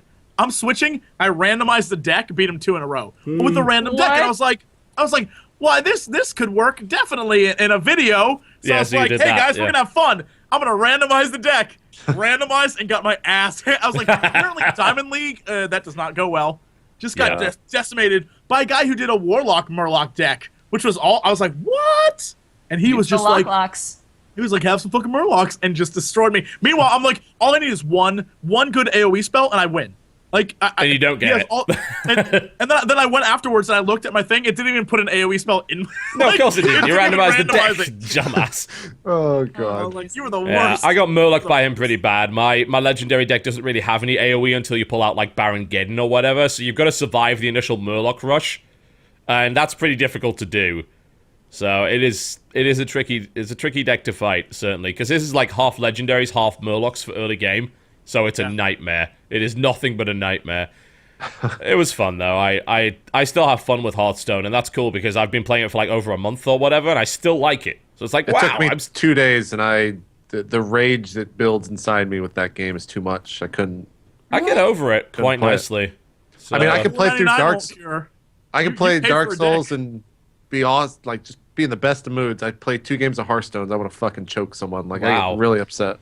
That's so, man. That's I don't put me think on I've Dota. like legitimately raged out at that game at all. I think it's because I was just Somehow. playing so fast and so poorly, and I was waiting for like the card. Like I was hoping that I would draw the card. Then of course it never comes, and I just like flip tables because I do some random guy. And yeah. I don't know. I can't play it anymore. Aw, that game's I wish I fun. could. I love I it. get too upset. Absolutely love it. I'm looking forward to the balance changes. Apparently that's not happening today. There's a big maintenance today, and they're not patching it today, so I'm told. Just So. resetting everyone. Boo. Yeah, but they're also nerfing rogues, so that's fine. And apparently they're Oh, giving... thank Yay. God. Yeah, they said they're giving, I think, warriors and priests more tools to play with, which means maybe new cards, or maybe they just buff the existing ones. I've been playing warrior lately, and I'm having played so Warrior much a fun lot. with it. That was my main thing when I played. I enjoyed it a lot. It was Warrior's awesome. good, man. Yeah, you just stack armor. It's great. Yeah, I got a combination, which was I put out 2 armor smiths, yeah, and then I put out a frothing berserker and something else, and then I whirlwinded the entire thing on the board, and I got like 25 armor out of it. Jeez. And my frothing man. berserker was like 17-4, and then I just went charge, bang, dead. It was Yeah. just so good. Warrior's got some really cool, fun stuff. Like I I don't just don't have necess- enough. I always felt like they were the weakest, or he was the weakest hero. I Warrior- Warrior, played at least. warrior pirate deck. That's my new Warrior that's my new Pirate's baby. great. Oh Chris man, played much that a lot. fun. When I I watched him. haven't tried playing with pirates at all yet. Pirates relate like they do better the more weapons you have. I was gonna say Yeah. they So- seem like they entirely like buff and help weapons. So if you're Pretty a much. warrior, you have tons of weapons. You just keep throwing them Yeah. down, and your pirates are just like, "Arr!" I'm like, oh, it's these- good for rogues too. It's actually really good for rogues because you can get these. I believe it's Bloodsail Raiders are 2/3, but they gain the amount of attack that your weapon currently has when you play them. So if you have even just like a basic knife, that's a 3/3 on turn 2, which is really great. Yeah. And then you've got other options like you bring out your Arcanite Reaper as a warrior, and that guy's a 7/3 now instead of a 2/3. Or Gorehowl, which is great. That's a 9/3 for 2 mana. It's so silly. It's fun. It was good. The problem is that I actually guess it isn't a problem, but I like that every single class has a good counter to things like that. So, like, if you pull out a 9/3, there are some classes that have cards that are literally like, I kill everyone with a damage over 3. Like, there's a lot of really good things that all exist. That's, I'd big game hunter that card, but that's about it. I'm pretty sure there isn't anything that does that. I guarantee there's a mage card that does something like that, too. I can't remember what it's called, though. I'd have to look it up.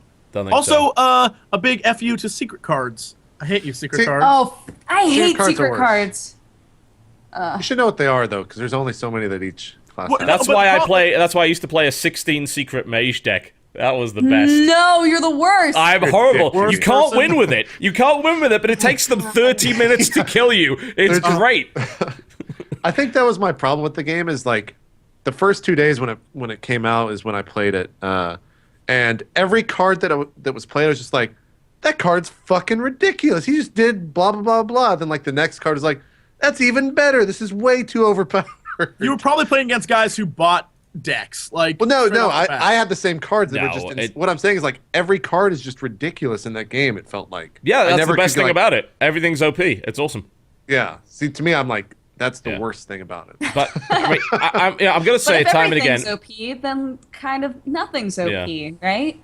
Buying a deck is not going to make you good at the game. Like, if you look at Trump's deck lists from when he won the tournament and things like that, you look at that, it's like, oh, well, most of these are kind of common cards, because honestly, the common cards are your bread and butter. If you play a deck that's nothing but rares and epics and shit, it's going to be far too yeah, specific. you know, And You're things not get... gonna have a good base. Yeah, the thing is, the rarer a card gets, the more weird the effect gets. So once you get to Legendary, the effects are so fucking unique and strange that they're only very situational. Like, say, Harrison Jones. It's a great example. Harrison Jones it's a 5/4 for 5, which is not...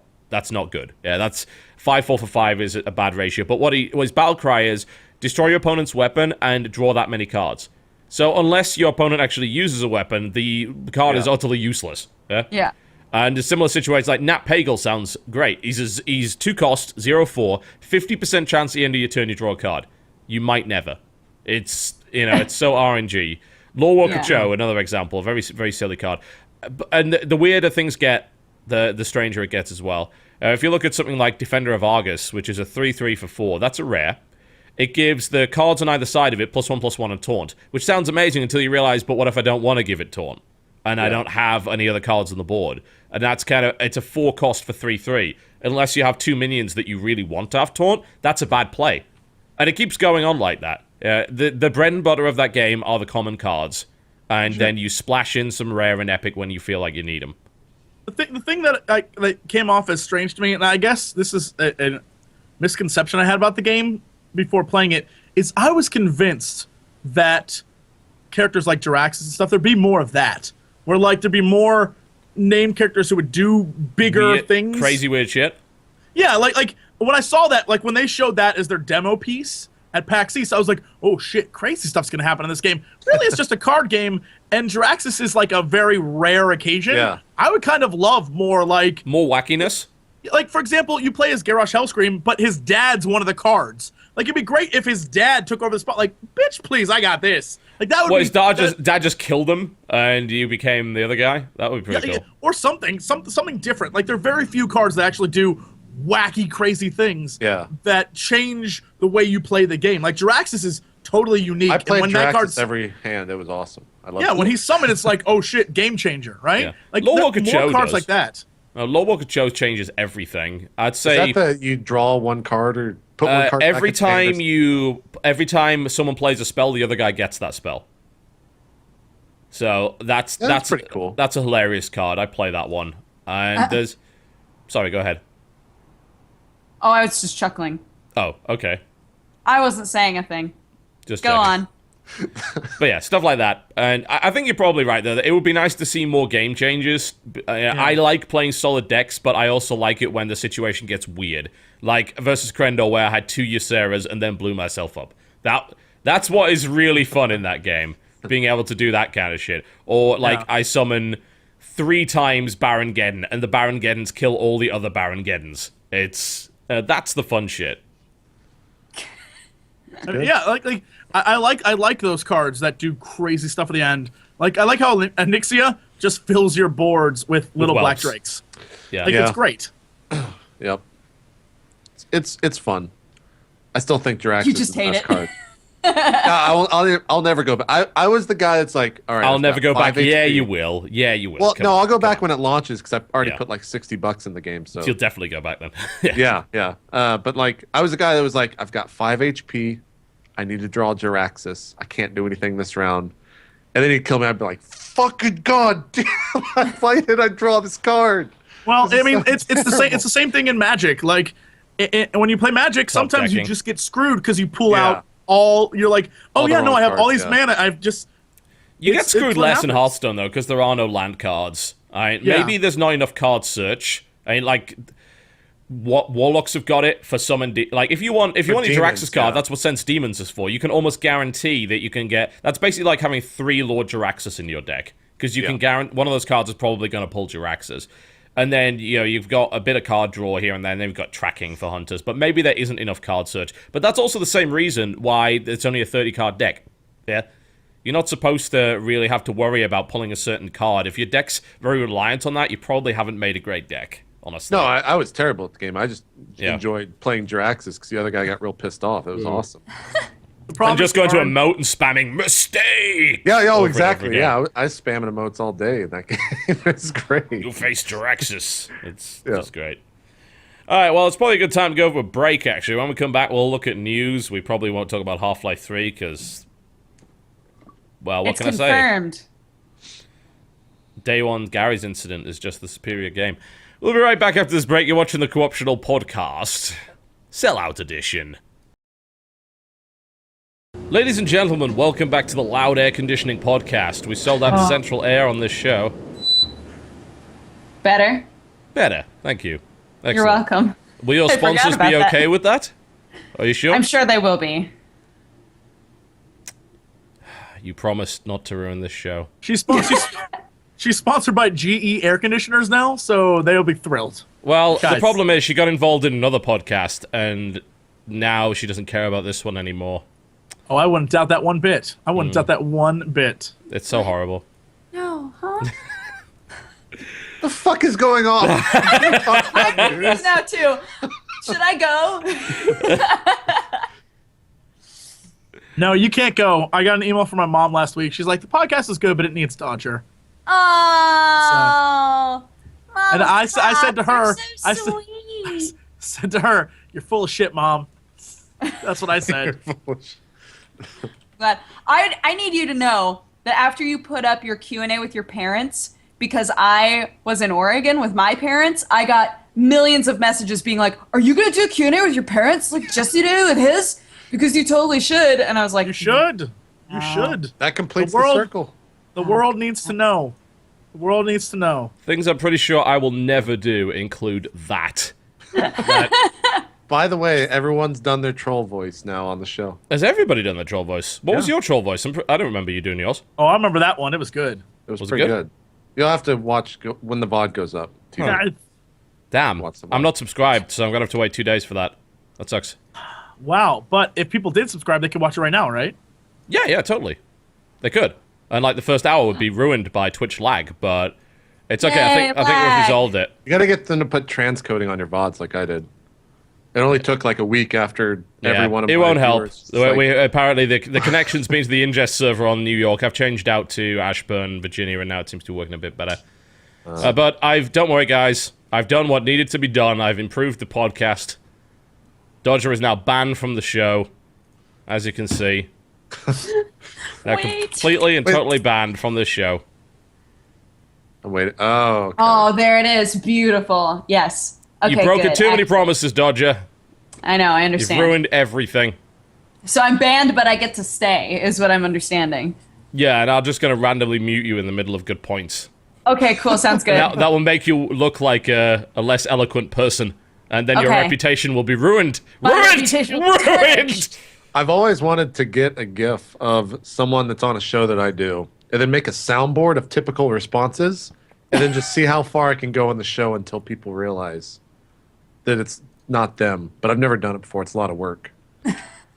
Yeah, it sounds like an awful lot of work. You probably shouldn't. It's a bother with lot that. of work, man. Yeah. So I don't know. We'll see. Yep. I've done the GIF part. People just find that funny, but Yep. Stream's I'll running put it. fine, by the way, on this end. We're getting 0 drops, so any issues you're currently having are on Twitch's end, so you can blame them now. Woo! Which is fault or it's your fault. Yeah. Activate the ban signal. Ban signal activated. There we go. I need to add a klaxon to this. I feel a lot of things would What be does better that with mean? a What is klaxon. that? Saxian Warbird. It's not a Clax- klax. No, Klaxon? that was A in the kind old of loud universe. horn formerly used on motor vehicles. Indeed, Oh, is that the wop wop? That one? it's a klaxon. could be That's probably also- a form. Wah, wah. That's also a childish boob squeeze. I was gonna say What? this is also a good. yeah. Oh, it's that horn. It's that horn that has like Option. the like Yeah, wop, wop. klaxon. Oh, yeah, Totally. You know what a klaxon is. I You're do. just making it up. I'm from the 1910s. I've been around that long. All right, just tell me what it was like in your day, man. Used to drive Maltese, eh? Back then, Again, we I called them- ask, what the fuck is going on? But JP, your shows are usually so organized, and now I you've come know. into the chaos Ah. zone. God. Beware, JP, or the That's what ban happens when you signal go will off apply scripts. to You don't you. need scripts. Now JP I is banned banned from now? the show. Aha! I'll move over Yeah. to the corner or something. I will move the ban signal so that your face is still My obscured. face is always. Don't think you can outwit me, JP. I know your tricks. Oh god. All right, let's talk about Steam Controller. Seems like a Okay. good idea. I was trying to waste a few minutes so I didn't have to do that, but let's talk about Steam Controller. So this was the third announcement. I think we covered the other two, or at least one of them, where with the podcast with Larry, we were talking about the Steam Box and the Steam OS. And of Yes. course, now we know about the Steam Controller. Did we talk about the Steam Box? Actually, that wasn't out by then. That information wasn't available at that point, was it? So we only talked about Steam OS, I think. So we can talk about the Steam Box as well, I guess. I thought we had. I don't think so. Let's do it again if we did. Yeah, absolutely. Let's fill time. That's all I'm here for anyway. So the Steam Controller is the last announcement, and it is a rather unusual little beast. It looks a little bit like an owl. It has no thumbsticks, and Like since an owl. everyone is fond of owls, it will sell 1 billion units. No, it looks like an '80s boombox. Like you would throw It over does your actually shoulder. to some degree. Yeah, you're right. I don't know how to use it. Is it wrong that by looking at it, I can't figure out how I would use it? Yeah, Yeah, you're probably just bad. I got the I'm same just impression. saying. I'm looking at it and I'm like, so there are buttons on two sides that say X, B, Y, like the normal buttons. The button but they do placement different looks weird, things. yeah. They do different things, but they're there and they have the same lettering as other buttons. Then you have two thumb-a-jigs. I was like, I'm gonna be honest, I'm worried that I won't know what. I already suck at using the controllers anymore. This is just gonna make it even worse. Yeah, and I right. don't. I'm like, whatever, you know what? I'll give it a try, but I have a feeling I'm gonna hate it. Put it out there. Yeah, Yeah. I was looking for footage of the thing, but it just doesn't exist. And I was looking down the list of YouTube stuff, and it's like, attractive woman with Steam controller, attractive woman with Steam controller. And then for Polaris, we've got some dude. Like, great. This is why we get less views than them. I'm sorry. Yeah. No boobs. Yeah, we didn't do it right. The But no, boobs there are is. on the controller. Yep, exactly. Did you guys read the Control Alt Delete comic about the controller? No, because Tim Buckley's a horrible person. But please continue. Yeah. I saw it on Tumblr. It was where Oh, that was why it was but- bad then. Yeah, both of the circles were portals. And they were like, this controller is really weird, and the portals just went to Gabe Newell's nipples. And it was just thumbs on nipples. What? It was the weirdest thing I've ever seen, but that's all I can think of now when I see these controllers. God. Oh, God. At least he didn't try to put an abortion storyline in there somewhere. Yeah. That's always good. Yeah, it's a pretty good thing, guys. Yeah. Yeah, it's not a bad thing. Obviously, you haven't read Control Alt Delete. Turns I out, know, turns I out. know. You have I don't evidently read not internet followed comics. that for a Holy while. Shit. Yeah. You What is missed a going lot. on? You missed a lot. Oh, yeah, anyway, so this thing uses 2 trackpads, essentially. It doesn't have any thumbsticks. It has a bit of... It uses haptic feedback for most of the stuff. So, in other words, it kind of rumbles in small places to try and make you know exactly what's going on, and it obviously makes sound as well if need be, just to make sure that you realize kind of what speed and what the limits are on the trackpad for each game and things like that. So... So I think. Oh this yeah, it is was gonna actually have- miscarriage. Sorry, it wasn't abortion. Okay, glad we got that I was gonna correct you, but I was wasn't sure if I had remembered it correctly. No, and I it was like, miscarriage, so something even more classy. Yeah. I think the biggest hurdle they're going to have with this thing is when you think of a controller, everyone thinks of like the PS3 or the Xbox One controller, or the DualShock, I guess is the proper name. Yeah. Like that's just been ingrained in everyone's minds for the past like I don't know 10 years. And then they see this thing like Jesse was saying, and it's just like, what in the fuck is that? Where are the thumbsticks and everything? So that's the first hurdle. The second one is like, why do I need this to play a PC game? Right? That's probably the other big one, and who knows when those will actually get answered and or sorted out. Well, it goes in with their living room vision, right? That's the whole point. Yeah, Of it. yeah. They want to be Yeah. in the living room. To me, the number that- of Steam a games that non-factor. people just play with a controller plugged into their PC anyway. There's a good number. I mean, you know, There's a there's decent amount. yeah. Supposedly this thing is backwards compatible with everything. Like they bind the inputs on a game by game basis. I can't imagine they're doing it all individually. It's probably just kind of a generic key set or something. Like, if they actually went through all of the Steam library and individually made a setup for each game, then I'm like, that's insane. Or whatever. Yeah. There was a blog or something, maybe it was an audio blog or something, from the creator of Super Meat Boy, who Yes, I to read Valve's that. office Yeah. and played this, and I trust him as someone who's played Super Meat Boy and as someone who made Super Meat Boy. who made Super Meat Boy and is so like so honed in on control in a game. He said it worked fine. So apparently that's it worked good. fine. Yeah, he was able to play Spelunky with it, apparently. Yeah, so that- it's like, that- right, well, if you can play Spelunky with it, it probably works okay. And he made like very specific examples too of like certain things that happen in Spelunky where you have to turn on a dime. Yeah. And he said it worked great. So we'll just have to see how that is Yeah. whenever we can get our hands on it. You know what this whole thing smells like to me? Like, the whole announcement is a massive fuck you to Microsoft. It really is, because even the controller, currently the most popular controller, is an X-input device, i.e. a 360 controller. So Valve doesn't want you using Windows, it doesn't want you using an Xbox, and it certainly doesn't want you using an Xbox 360 controller. So it's like, Right. we're going to make all of those. I mean, they've you been don't have to. pretty open about it. Oh, yeah, totally. They want to think wrest control away from Microsoft, there's no real doubt about that. Do you think it'll work though? What do you think people will get away from Microsoft? Is that what you're Yes. asking? Yes, that's what I'm asking. I don't think so. It can. For gonna gamers, say- anyway, yeah. If it's as easy to get to work as they have said it is, as in they can just boot up an OS and the games work right away and it loads in and it's more optimized, then I'll probably, and I can dual boot into it, then I'll do it. Like if I get more out of my hardware as a PC person, then I'll probably do it. Yeah, I'm just, but I I'm would just assume curious. that the average person's gonna be like, I don't want to fucking do that. Like I can play it right here by just click and play. So Yeah. That's what I'm thinking. Like, it seems like a lot of excess for. I mean, I don't know. they're going Good on against the them. grain, that's for sure. Like, Yeah. I mean, Thing that's is, it. Valve's always done things that are a little bit crazy and been like the first ones to do it, and they always make it work somehow, and it's always been amazing. Like, I have no reason to doubt them, but we'll see. Yet. Yeah, What, Jesse? exactly. I am 3 stories up, and there's a man outside my window. What? Ask him if he'd play Steam on the Steam OS, Jesse. You'll get your answer. Oh, look, it's the stalker from Twitter on earlier. Yeah. It's like, they'll found never you. know. That worried me a little bit. He's like, I look out the window. That's quite frightening. I'm in boxers right now, so this guy is getting quite the show. Yeah. Are they pink Right. boxers? Quite the show. Oh, it got weird. That got a little weird. That's what I was going for. Mm-hmm. You're welcome, Did it. Internet.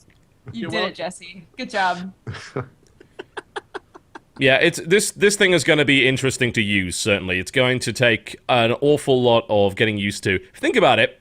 Dual stick has been the standard since the DualShock 1 Yeah. on PlayStation 1. When the hell did DualShock 1 come out? That was a long time ago. 90-something. 1997 in Seven. Japan. So, I mean, we're talking about a 15-year-old standard. Look at that controller. Ah, it's so great. I missed What? that.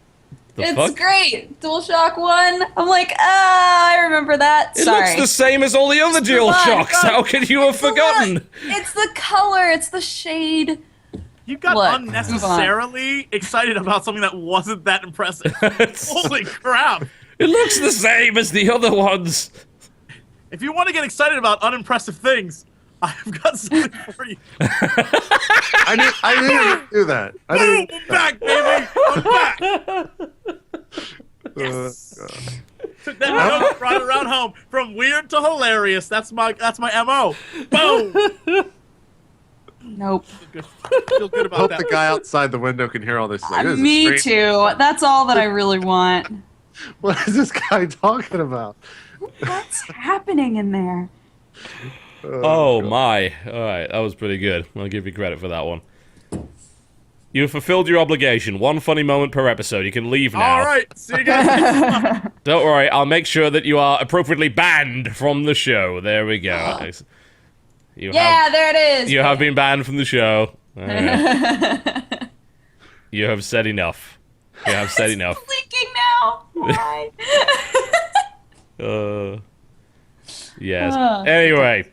Yeah, so that's a controller. It's going to be a little bit odd. We should also talk a little bit about Steambox. And the annoying thing about this is it's not even an announcement because it's identical to what they were saying last year. It's so silly. Back when the whole XI3 piston was a thing, which clearly wasn't a Steambox, and Gabe Newell spoke in an interview about 7 or 8 months ago about, oh yeah, this is how it's going to work. And then they announced the same damn thing.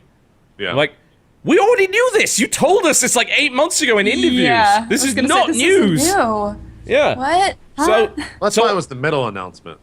that was the Steambox. Yeah. It was it's the like, reminder announcement.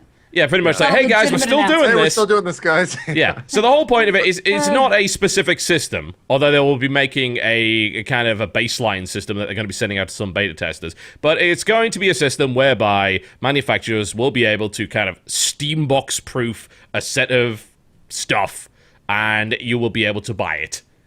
And frankly, unless they make it way, way cheaper, I don't see the Not point. worth it? Yeah, Exactly. it's not worth Yeah. it. I did comparisons. I went to try and find, I was like, right, okay, what PC can I buy? Not make, yeah, because you're trying to get over the barrier to entry, right? Don't tell me, oh, you can just build a PC. No. I know I can, but most people can't. The whole point of this is to get you over that hurdle, right? So I went to Cyberpower, I think it was, who are like one of the more well-known software guys, or it's either hardware guys, sorry, or it's either them or iBuyPower. One, I keep getting mixed up between the two. Anyway, they make this system. There was about $500, and it's about Xbox 360 sized, a bit bigger. I think it's the Revolt actually. Isn't that what MLG uses? Yeah, but they use higher end ones. So I looked at the Yeah, lowest okay. end Revolt that's like $500. And it doesn't have a graphics card in it. It's got an APU, yeah? So it's got this AMD APU in it. And I looked at benchmarks for that thing, and I'm like, how will this game? And it was like Arkham City was like 15 FPS and stuff like that. It was awful, like completely useless. And I say, why would I? You need a much more powerful machine in order to make this work and to actually be console level. And unless they are able to provide that and also do it at a fairly competitive price tag, I cannot see this helping in any way. Yeah. I just don't see the point. If they get the machines or the companies to bring down the price to what could be bought at cost for most people, then I could see it as being very If Valve lucrative. subsidizes it, yeah. then I can see it being successful. But Exactly. I cannot imagine that they would do anything other than loss lead with it. And it's going to be difficult to do if they're going to allow, like, because they've got partners like Newegg and Tiger, like, is it Tiger or whatever? Oh, a bunch Tiger of other Direct. places. Yeah, Tiger Direct. Electronics, they're back. Guys. New Gamecom, folks, with Steam functionality. Play a monochrome version of Duke Nukem, which is probably still better than Duke Nukem Forever, but hey, there we go. Anyway, I want to see what they're going to do with it, and I want to hear details. I want to hear prices. That's the biggest They deal. didn't announce really anything. It was Not a just like, fucking thing. They didn't say a still doing thing this. about price tags. Yeah. And then the controller announcement, I think, was probably the biggest letdown. Like, as I'm I don't know about refreshing, like, that. I hit F5 and I'm like, what is that on my screen? Like, what is that? Is that a remote control? What is that thing doing there? And I don't know, I mean, scroll I'm down, fine it's like with that. announcing the Steam controller. I'm I don't okay know. with them I thought trying it was a little bit of a letdown. But I'm okay with them trying to shift the paradigm a little bit with controllers, because again, the last big paradigm shift we've had for core gamers was in 1998 when they made the DualShock. So controllers have basically been the same for 15 years, unless you count motion control, which I don't because it's shit. So you are left with this. And the idea is, can you have a more PC-like experience in a controller? Because if you can, that might be pretty cool. I don't know that you can though. It's still a controller at the end of the day, right? Yeah, Yeah. every time I look at it, I don't see how that's possible. And I don't either, honestly. Proof of the pudding's in the use, I suppose. I cannot think of a way that it would work well, but if people like the Meat Boy dev are telling me it works well, then I've got to kind of listen to that, right? He said it works well for a controller, right? Yeah. right. He's not. Yeah. Like, Yeah, but that's what he says. You have to play Meat Boy on a controller anyway. He hates the idea of keyboard controls for that game. You know, he insists. I guess Well, the most big test is like platformers- seeing an FPS player. No, go ahead. That's all I was gonna say. Oh no, I was saying most Well, platformers I- like that's why I have this is for platform games because I can't play them with a keyboard. It's impossible for me, or else I just run into walls and shit. So I mean that's why that exists. But I don't know if you can reverse it. Like, oh no, you're gonna play everything with this. That I don't know if you can go the opposite direction. And it'll be interesting to see if you can, because there's a lot of games that I prefer with a mouse and keyboard, and for them to say, oh no, you're gonna get the same feel. I don't know what they're going for here, because the reason why I play with a keyboard and mouse is so I don't have to do this. So you're games like concerned that FPS. if this thing got too popular, then keyboard and mouse support would be dropped in favor of it? No, or- that's not what I'm concerned. I'm stating that I just don't see the functionality of it. Like I don't know why. I don't think it'll get popular. That's what I'm saying. I think this is a niche market that I don't think people are gonna buy into because it doesn't. It seems a little. I don't know. I just don't know who would buy it. People will. I guarantee people will. I just don't know. Besides people in like the YouTube industry are going to do it for video or try to explore it and what it's about. I don't know who's going to buy it out of like, oh yes, I'm a console player and I'm going to buy that because that seems cool. No, you're just going to keep the console. Yeah. The And a weird PC thing. player is just going to keep a PC. Like I don't understand the need for it. Well, it also comes down to the fact that these guys are also used to the 360 pad. You know, I still have a 360 pad of sorts. This sucks, by the way. Don't buy it. It's a Razer Onza, and it's already fallen to pieces. Anyway, the point is that there are some games that I will just play on that, and they'll probably be better. You know, third-person action games, some platformers, racing games, and then for everything else, I use keyboard and mouse. So what Valve are essentially saying to me is, as someone that will probably never play my PC in the living room, that's unlikely to happen, swap from your 360 pad to our pad. So I need to see why that's a better option, because I will not give up keyboard and mouse for that pad. So you're going to have to convince me on games that play better on a controller, of which there are some. The other question is, will you be able to use a Microsoft controller on a Steam box in Steam OS, or are they just going to only allow like the Steam controller, right? I can't imagine they get rid of X input that quickly. Honestly, that seems unlikely. I mean, that's how you would sell a controller, but that's it a is pretty very militant way of doing it, though, isn't it? right. Because It is very unlike Valve. It's very unlike Valve. it would be very unlike Valve just to say, no, we're not letting you use an Xbox controller on a Steam OS system. That seems ridiculous. be a And huge more to the fuck point, you could to they even do Microsoft. that? I'm pretty sure. Doesn't X input already work on Linux? Because if it does, I'm pretty sure they can't stop it. Yeah, Yep, that's out of seems my to. wheelhouse. So Yeah, I'm looking at it right now. It would appear that X input does, for the most part, work with Linux. But, I don't know how they'd restrict it. And I don't think they would. I think they'd just try and convince people over time. Maybe they'd just, they'd put it in a box that looks like a companion cube, and they'd give you a hat that dispenses other hats. And then you would buy the controller, Yay. because people that fanboy over Valve are highly predictable creatures and could be very easily marketed to. I'll one up your entire spiel right there, TB. They ship it with Half-Life 3. Everyone buys it. Oh, that's what we thought last week. We were convinced. Like I was convinced. I thought that was going to that's be on their plan. Friday. Yep. but- Like they're gonna say, oh yeah, if you want the Steam box, great, because you can have like 3. No one else gets it. Like at least 2 weeks in You advance. 3 seriously weeks in think they advance. would do that? Right. I do. I mean, It's it's how you not sell that those outlandish consoles, when you man. think about it. These are the same guys that says you can't play Counter-Strike without Steam that caused an uproar back in the day. And that was a Yeah. paradigm shift that eventually turned out being pretty good. I don't know. I don't know. But I don't know. Are they in the state where they would be that militant, I wonder? Do they dislike Microsoft that much? Do they want that degree of control? They already have dominance over the PC market. Now they want dominance over the OS space. They want dominance over what controller you use. I'm only slightly worried about that, you know? Valve, like I said, Valve's never... Steam had some hurdles to get over, but everything else they've done has been pretty amazing. So they definitely have like support of a ton of their fan base. We'll just have to see what they actually do with it.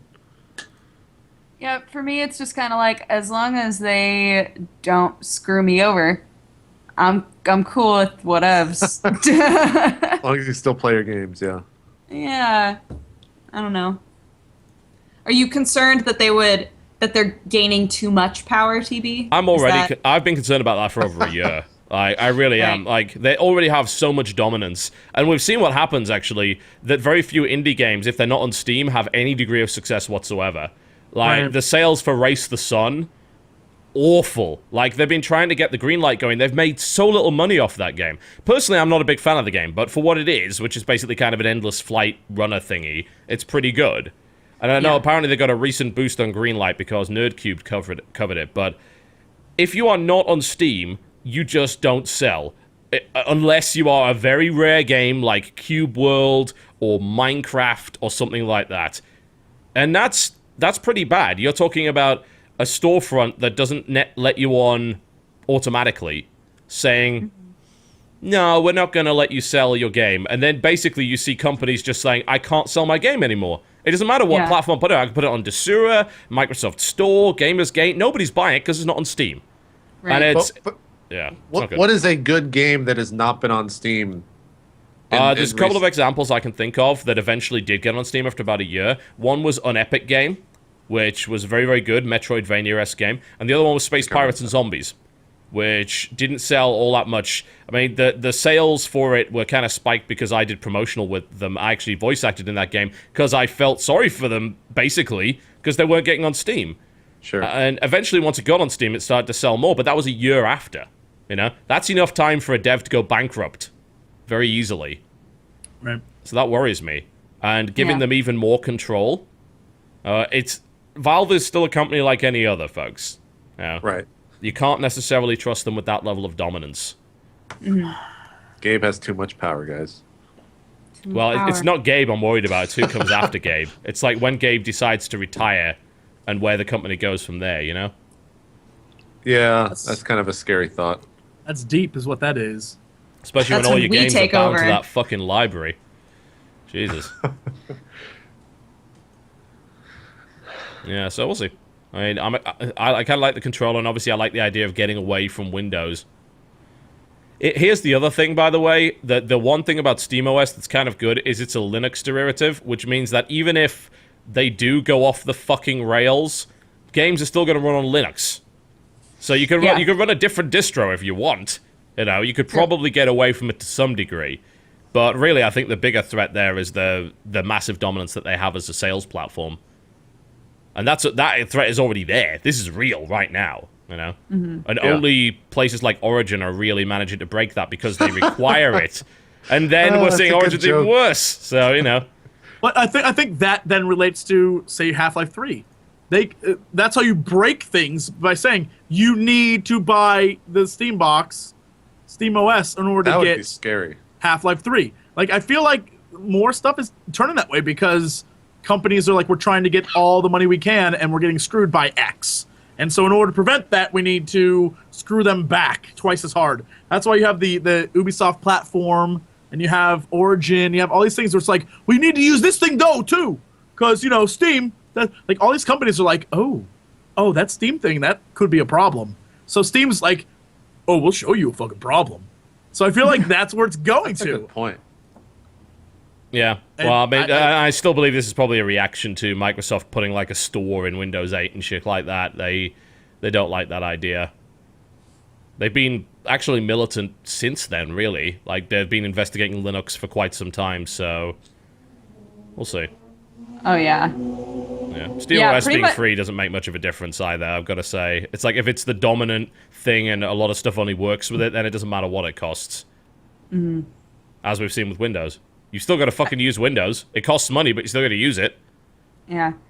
We hadn't really heard much about Windows 8 by the time that Valve was like, nope, fuck Microsoft, not working with them, they're awful. I was like, whoa, dang. It came on pretty quick. Yeah. They do. Maybe they're just looking for a fight, you know? Could be. Might have enough Speaking of power to actually go against Microsoft now. They already have commercials out now for Windows 8. With the new start button. It's like, just die. Just go die. The new start button. It's yeah. amazing. With our new start button. It's a redesigned God. start font. We've got a couple of Windows 8 machines in the house. I use Windows 8 on my Razer tablet, and it's fine for that, because obviously it seems like it was designed for a touch device. But Yeah. that's fine. But all the actual other Windows 8 devices we have in the house, like the laptops, are just awful. Like, they're universally worse in every respect to Windows 7. I've never It's like, seen Windows 8 ever. I don't. Oh, never, God, It's pointless. just avoid it. Just avoid it. My roommate like- put it on his machine. It lasted 10 minutes, and then he formatted it immediately. There's no reason. There's no reason to run it right now. It gives you no benefits yet. Like, eventually, maybe it will, but right now, don't. Just don't. I mean, it's not like, for me, I just leave it on the desktop. I downloaded a thing that gave me back my start menu, and then I just use it like a normal laptop. But I'm like, there's all this extra bullshit that tries to make me do all the time. Every time I try to open something, it's like, do you want to use the app? And I'm like, no, fuck you, go away. Oh, yeah, Like, that's terrible. it's awful. It's so mobile-like. It's like, you want to get our app? No, it's just a I want to PC. use We the don't have program apps. that's on my desktop. Yeah. God. Why do I need an app? Why? Okay, sorry. I don't want to be linked into your store, and it's like, oh, why don't you get the Netflix app? Because I have a PC. Yeah, because I don't have need a an browser. app. What do I they run- actually Your sell in app. their store? What? Oh, like apps that you would applications. get for a tablet or a phone. Yeah. But it's on your computer, and it's the stupidest effing thing I've What? ever seen in my entire life. Yeah, Yeah. make any sense. Well, the Like, most what are they hilarious thinking? thing about my Razer tablet is because it has a full version of Windows 8, but is also a tablet. Most of them are like Windows RT, but I have Windows 8, the full Windows 8 Pro. And it's like, would you like to use the app? It's like, no, because I have the full version of Windows. I'll just open a fucking browser. I don't need that. Sure. I don't need any of that stuff. It's Yeah. so silly. Well, they're just doing as Microsoft does, where every other version of Windows is terrible. Every other version. Yeah. I know. Isn't that Mm-hmm. so strange? Then they go back like, oh, so we tried to change some things. We're sorry. Here's a better version. That's Yeah. fine with me. They Oh can man, do someone's that. saying, oh, Windows 8 automatically installs drivers you need for your computer. Windows 7 does that. Where have you been? I have never had a driver problem with this computer ever. I was using 95. I've yet to change. I hate that. I don't want that to Oh, rant God. to install drivers on its own. That's scary as hell. The worst Yeah, part is sometimes the drivers it installs break, like Adobe Premiere CS6 for about 3 months because it downloaded a driver. It would cut all of your MP4 files if you tried to put them in Okay. half, so it'd be only half a screen. And so you had to go in and uninstall that driver. But then when you reloaded your computer again, it would reinstall the driver. You're like, Stub it. Oh, what God. the hell? There was there was a driver that I automatically put on my laptop, and it made it so that every time the computer automatically updated Windows in general, it would freeze at 35%, and it wouldn't let me shut the computer down. See, It wouldn't let. It was awful. It's a new I feature had- in Windows. Yeah, so I had to learn this like huge workaround to get in there and delete the. I was like, I hate you. Just, yes. So JP, just don't get Windows 8. Look, Yeah, no. just I'm avoid fine on it. avoid all of that. The only you lucked thing out. is that the Battlefield 4 is recommended Windows 8, which I don't really understand. I guess for the new DirectX DX. 11.2 effects, I believe, is the reason why. What have they said? Like what that? I don't have a visually fucking adds? clue. I Can I don't, get that on 7? because they wanted Because to you have got it on to 8. update. Yeah, you And gotta this is update. what we're talking about. The problem with DirectX is that is Windows, Windows, stranglehold on gaming, right? DirectX can be set to work only with specific versions. And this is why lower level APIs, like obviously OpenGL has been around for ages, but there's Mantle now that AMD are working on. It is possible it will move away from DirectX, and if we do that, then Microsoft doesn't have that kind of control over the space anymore. And I gotta say, why the hell would you want Microsoft to have control over this gaming space? They obviously don't give a fuck, and they haven't for ages. As soon as they released the Xbox, they didn't care anymore about PC gaming. I don't know what you're talking about. Games for Windows Live is amazing. Yeah, it's an incredible experience. It really makes the gameplay experience so much better. It improves it so much. I tried to install Lost Planet 2 because I wanted to do a little... the original Lost Planet. Because I wanted to compare it to Lost Planet 3. I couldn't do it. I installed it, and I couldn't log in. It kept saying, like, authorization failed, and I couldn't play the game. So I'm like, yeah, Games for Windows Live is a piece of shit, and I'm glad it's gone. And frankly, anything else that Microsoft does when it comes to PC gaming can go to hell as well, because they clearly don't know what they're doing. Yeah. We're salty ironic. today. We are. It's ironic. We are a product of our fan base. What can I say? There you go. Salt, That's why- salt, salt, salt. That's why I wake salt. up every day happy. I love you. Fucking fake ass. Hope that guy's still love you. outside the window. He's just like, what? He God, me too. What is going on in there? starts making out with the window, like looking on it. It's like, It's times like buddy. this that I love the TGS support group. What can I say? Thank God for that. It's the only thing that keeps me sane these days. Alright, so that's news. Let's talk about releases. okay. Yeah, we could do that. That sounds good. It's actually a lot coming out this week, but it's mostly terrible, so... Do tell. NBA 2K14. PC, PlayStation 3, and Xbox. Basketballs. All the baskets. The basketballs Yes. Rain for PlayStation 3. This actually looks interesting. came out today. Yeah. didn't Yeah. it? Yeah, it did. Found And that none out of us during the knew break. until the No break. one knew about it. I was just like, what the hell is this? Yeah, Rain just like, bing, out of nowhere. It's getting Nice good advertising. reviews, so looks good. I really liked that game. I played it at whatever convention it was that I played it at. Oh, that game's gonna It was get cool. that game's gonna get brothered so quickly. Oh, it's gonna get brothered for sure, yeah. Total brothered. Yeah. Everyone's gonna be like, It's gonna it's a bro terrific out. game, and no one's gonna play it, and then people are gonna yell at YouTubers for having played it. Get ready. Yeah, It's gonna it's- happen. Yeah, I'll definitely play it because it looks interesting, and it is one of those reasons to play on a console, which I rarely have, so yeah. I'll check that. I'll check it, see how it goes. Looks pretty cool. A Train Odyssey Untold, The Millennium Girl. That's a remake of the original on DS, which is now available for 3DS.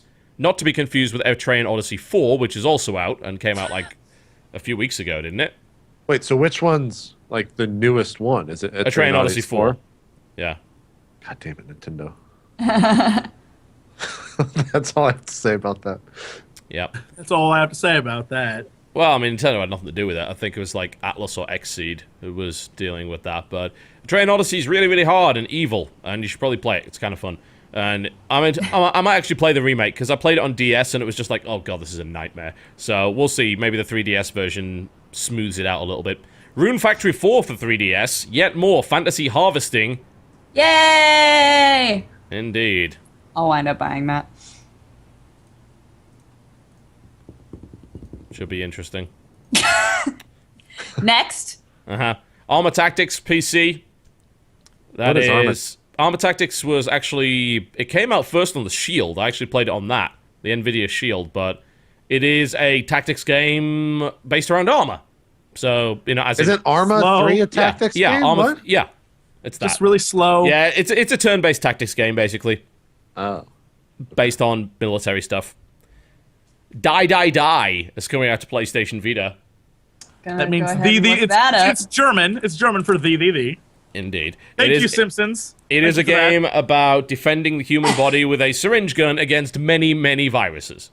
If you type in die, it takes you to the hit noise pop / punk 3-piece band from New Zealand. Oh, great. The Avett Brothers? Is that what? Oh, you're looking at the Wikipedia. Okay. That is the officially licensed game of Die, the post-punk nonsense band from New Zealand. Oh my god. They're signed to the Flying Nun game. Records, of course. Yep, so that's the thing.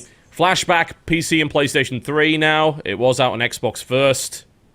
Jesse didn't like it. I probably won't either because I like the original, so I'll probably hate this, but I'll see. I will try it. It is out today. Check that out. A whole bunch of meh. Yeah, we'll see. Skydive Proximity Flight and Pro Foosball for PlayStation 3 Network as well. Jeez. Hell yes. Ah, Oh. Priceless. Plus, if you want to be miserable, you can play Fatal Frame 3, because that's now out. That's a PS2 classic now available for PlayStation 3. Oh shit! I That didn't is a play game. that. That is I a haven't game. played that one. It's supposed to be pretty good, so I'm told. October 2nd, Air Conflicts Vietnam is coming to PC. All right. It's a game Good. about air conflicts in Vietnam. Apparently. Yep, pretty much. It's... Who makes this, actually? The United States military. Developer Games Farm. Oh, I hate it when they call it stuff like that. It's like Games Farm. It's like, here, just have this. They developed Air Conflict Secret Wars, which is like a 2-year-old sim, which was for World War II. So, I'm not sure. I can't tell you as to whether or not that's going to be any good, but I will They try it. harvest game crops, TB. Yeah, evidently. But I do like the Vietnam era of planes, because they had the coolest shit. They had, like, the F-4 Phantom, which is an amazing-looking plane. And there was, like, the old MiGs and things like that, so... The old me. All the old MiGs. Old Soviet era. Yeah, I will totally play that one on the sole basis of being able to fly around an F-4 Phantom. Happening to you, Jesse. I become old Russian. Make a big explosion. You like? Guy outside the window's into it, man. Yeah, outside the window's like, God damn it, This sir. man's This fucking man brilliant. I hate every last one of you. Agarest Generations of War coming to PC on October 3rd. That, I believe, is a port of it's kind of a tactics RPG with a lot of weird, scantily clad girls in it for no apparent reason whatsoever. Sounds cool. Unite with your chosen heroine and use the Soul Breed system to shape the fate of the next generation of heroes. So you get to breed with the... Yes. You get to soul breed. How much Yes. is this game, TV? This is for kids. It is $15 if you pre-order it. It's $20 if you don't. I am pre-ordering the shit out of it. Oh, God. I'm told it's not bad. Like, I'm told it's actually a decent game, but it is incredibly creepy in many ways. And Those that are the bothers me. best. Bear in mind, Agarest, for those who don't know, that was the same series of games that had that really weird special edition that came with, like, a boob mouse pad and a body pillow and things like I that. always saw that at Fry's, and I was like, why the fuck does this exist? Like, why is this sitting in the middle of a Fry's store where there's just a boob mouse pad? Pretty much, yeah. So, I don't know about that. I will have a look at it, and I'll see if it's any good. But yes, Agarest Generations of War for Steam. You found it, did you? No, look at that. When you type soul breeding in, Oh, this Okay. could be good. soul breeding and the name of the game, this is one of the first pictures. I'm excited. Oh, I'm so in. I'm so in. When you type in Soul Breed, when you type in Soul the first breeding. picture, I Oh. typed in soul no, breeding. no, Agarest. God. But when you type They in when you type in Soul Breed, the first image is of a girl in a little, like, fantasy unitard going, "My goodness, you are stiff here. How long has it been since someone rubbed this out for you?" Seriously? That's one of the screenshots. This is the image, by the way, that was... Oh, Jesus. That's... Yep, there it is. Soul breeding. Soul breeding, Agarest, guys. the classiest of games. I really don't want to play that, but I'll probably have to. It's I okay, wanna JP know- will play it. Just watch Yeah, the I'll stream the shit out of the game, man. Oh, of Imagine course how you many will. viewers You that's have gonna no standards. get. No standards. I want to know who plays this game plus. and how I can meet them. 'Cause I ladies, don't think you want to meet those people. I think I do. I don't think so. I think I do. Don't I think like you the grilled sausage. Oh, Luckily, Jesse, these women like to eat it, so you're in for some fun. It's gonna be a great game, Agus. Generations of War. Generations of war, and men, And sausages. and lots of sausages. And Hot ladies. ones, Ladies, dripping I sausages. got some sausage for you. Legend of Zelda Wind Waker. Yes. Which I Physical- thought was already... That's already out, isn't it? the That's physical one, yeah. Yeah, it's coming to the EU, I believe. So that's coming to Europe in October. Yeah, that's on October the 4th. And that's actually kind of about it release-wise. Next week, obviously, is Beyond Two Souls, which looking forward to. Yep. Apparently, the Ace Attorney Dual Destinies demo is out. I might try that. Oh. The game is not out till the end of the month, though, so... Right. Which is a shame. Looking forward to that one. Jesse, did you play the demo of Beyond? I have, and it's going to be this Friday's Fan Friday. I am so excited for the actual physical game. So I like how the demo's a little weird. I'm not gonna lie. I was like, Yeah. David Cage, weird? Never. What, like, He's a golden god. oh, Yes. he's the goldenest of gods.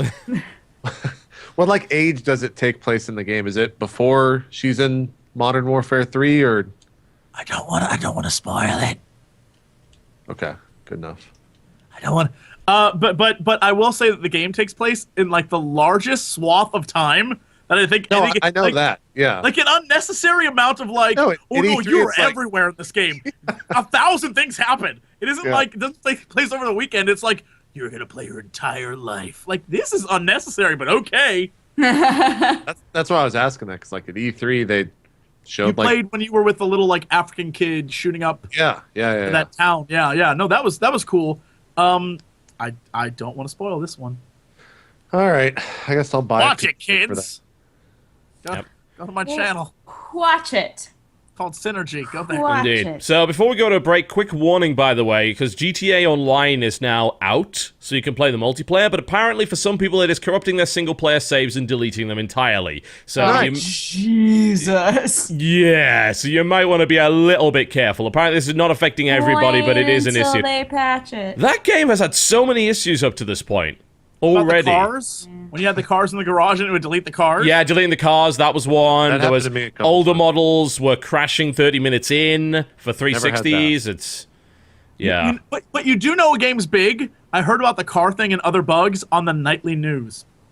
Jesus. The nightly news reported That's on what GTA bugs. That's what makes... I thought it was the fact that it made $1 billion in 3 days. Oh no! I mean, that's the like that was the lead up, of course. Like it made so much money, but there are bugs in the game. How can gamers play? Does it cause them to murder people? Find out at 11.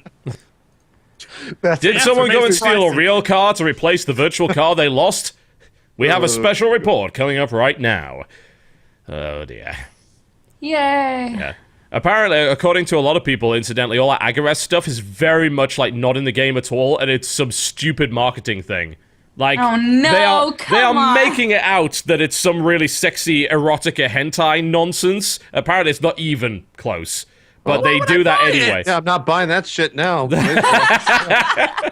We're not gonna- sell your game, dummies. We're going to go to a break. When we come back, we're going to do host topics, actually. We haven't done that in a while, so let's do that. You better have something to talk about, guys. Otherwise, you don't have anything to talk about, do you? Well, you got 3 minutes to figure it out. We'll be right back.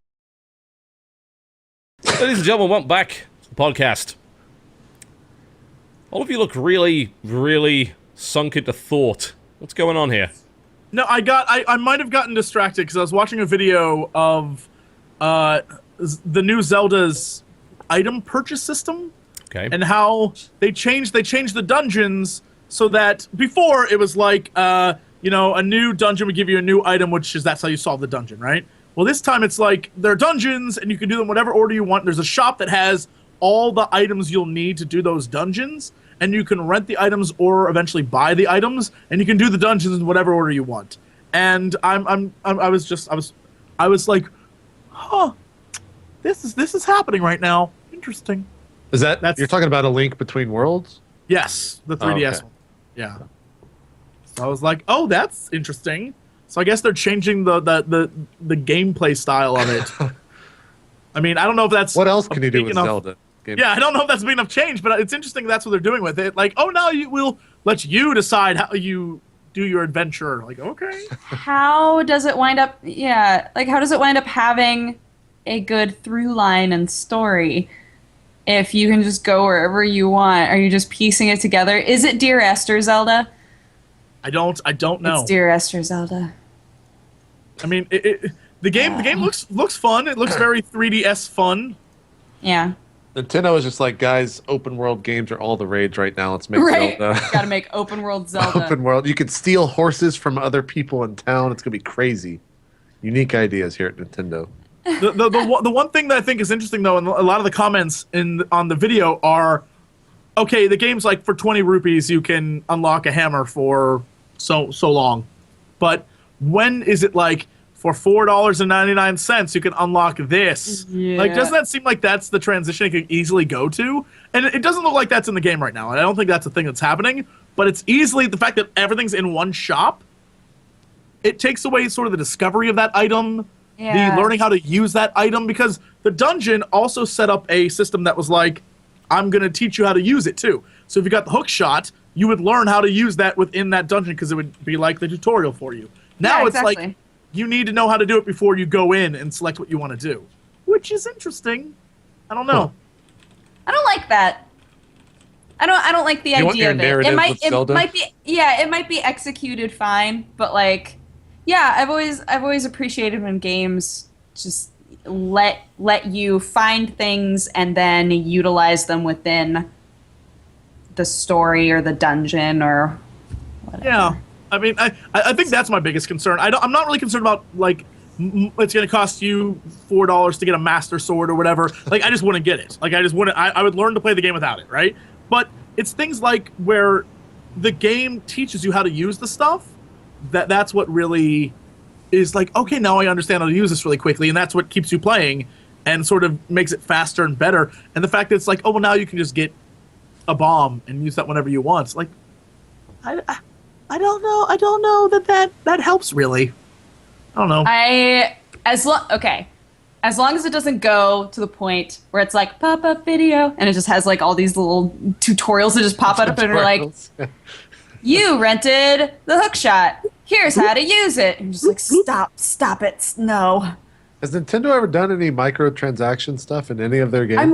I was just about to ask that. Yeah, there's a bunch of microtransactions available for Fire Emblem. It's mostly just like other maps. I mean, I don't know if you count those microtransactions or DLC. Like, Yeah, it might be DLC area. yeah. If by microtransactions, are you talking about pay to skip and things like that? Yeah, or pay to advance characters, et cetera, et cetera. Don't I believe think they've ever done done that. No, Yeah. So I don't know that'll be an issue. they've only But really the- just got into microtransactions as it was. You know, They only just got the internet like a year ago. yeah, pretty much. Like, hey, you can download games on the internet now. This is insane. Whoa, Crazy new eShops. world we live in. Whoa. Yeah. Put this awesome music in there; it'll keep people in it the entire Yep. time. So that's what got my eye immediately. I was like, oh. So that's what I did during the break. Yep. I apologies. also wound up watching a video, but I haven't finished it yet, and that's why I was like, no, when we were coming back, because Frictional like put out A teaser, yes, they did. Yeah. yeah a teaser for a game that may or may not be called Soma. But I was like, oh my gosh, they're going back to science horror. I want more science horror. And I didn't get to finish the video. They like just turned the crazy monitor on, and I'm like, oh, what's gonna happen? So I haven't. Indeed. What game is this? seen the rest. What? It's Like, a frictional game. There's a teaser out for it, and as far as I'm aware, it has no involvement by the Chinese room whatsoever. So that's good Thank news. God. Here. I Oh, linked is this it. the one where there was like it has an evil robot or whatever it has in it? Is They're that what they're like- talking about? It's Can they case make the filing robot question. scary? It tells the story of a strange machine that is uncovered during a salvage mission. The machine is described as a heavily modified monitor fixed to a massive nest of cables and controls. That could Another be thing- creepy as fuck. Yeah, another thing that I think is interesting is they said the word soma refers to a ritualistic drink associated with immortality. What does it all mean? I want to. Seems pretty cool. I think that it's interesting that they didn't wait very long to start putting out stuff about their newest game because their Machine for Pigs has just not done well. Like, Well, I mean, that technically wasn't theirs, really, was it? They were just publishing yeah, it. that's and- true. That's very true. I do Yeah. love the quote that's on the website. It's like, it is sometimes an appropriate response to reality to go insane. Fuck right. yeah. That sounds great. I want to play that game. I skipped to the end of the trailer because, of course, that's all it's gonna be. No, don't tell me anything. I don't want to know. I'm going to skip now, too. I'm going to skip the end now, too. There's something that happens at the end of the trailer. I hate you so much. I'm skipping now, too. I'm going to skip. Stop it. Oh, this is wonderful. Well, she's got her headset off. At the end of the trailer, shit wanna gets know. scary. So, anyways, no, Wow, the end of that trailer sure was a thing. I was really Oh surprised. shit! Oh shit! Oh no! Oh shit! Oh my gosh, See? my headphones came unhooked. What? So- Wait, what? What just happened? What? See? No, stop it! Yeah, that happened. What just happened? 5-minute build-up for that. It's pretty good. What was that? I don't Holy know. shit! That's pretty great. It's pretty cool. I like that. I like that. Go watch that trailer. Can we play that trailer? Are we gonna get in trouble? It's 5 minutes long. Good. Square Enix didn't make it, so you shouldn't get copyright issues. That was awesome. Is it safe? It's safe. Oh, I hate creepy stuff like that. Screw it. Wait, I'm done. Do I need to? I'm just gonna sit here and watch the rest. Ah, you do far- that. That's fine. How far into it are you? It's 2 minutes and 30 seconds. Oh, okay. You're still good. Okay. Boo. I just turned on the monitor. Don't do it, lady! Don't do it, lady! Stop it! Shut up! Why would you Look, do that? don't forget- Just talk about other stuff. I'm just gonna watch this and Okay. you know, No one say anything. there's static. Static is never good. No, because you don't want to look at it! Don't look at it!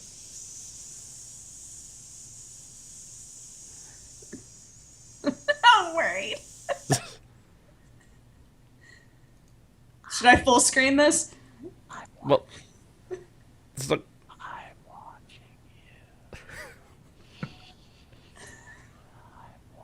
I'm so concerned.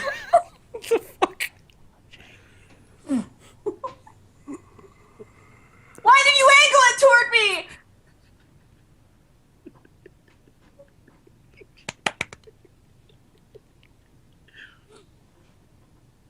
And big reveal.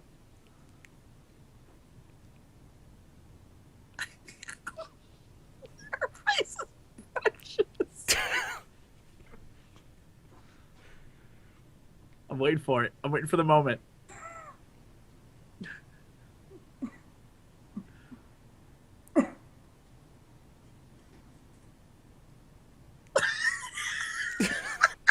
Why are we even watching this?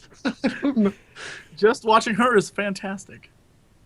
It's creepy as fuck, is what it is. Yeah, Creepy Lot 2013.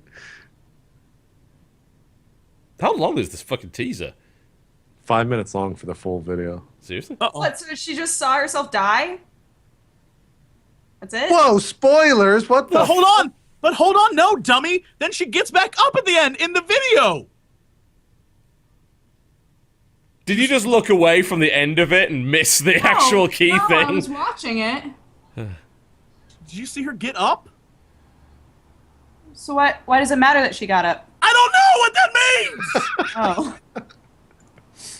I got too hyped. You know what would be fucking creepy? There's more than one version of that teaser and different things happen to different people and you have no idea.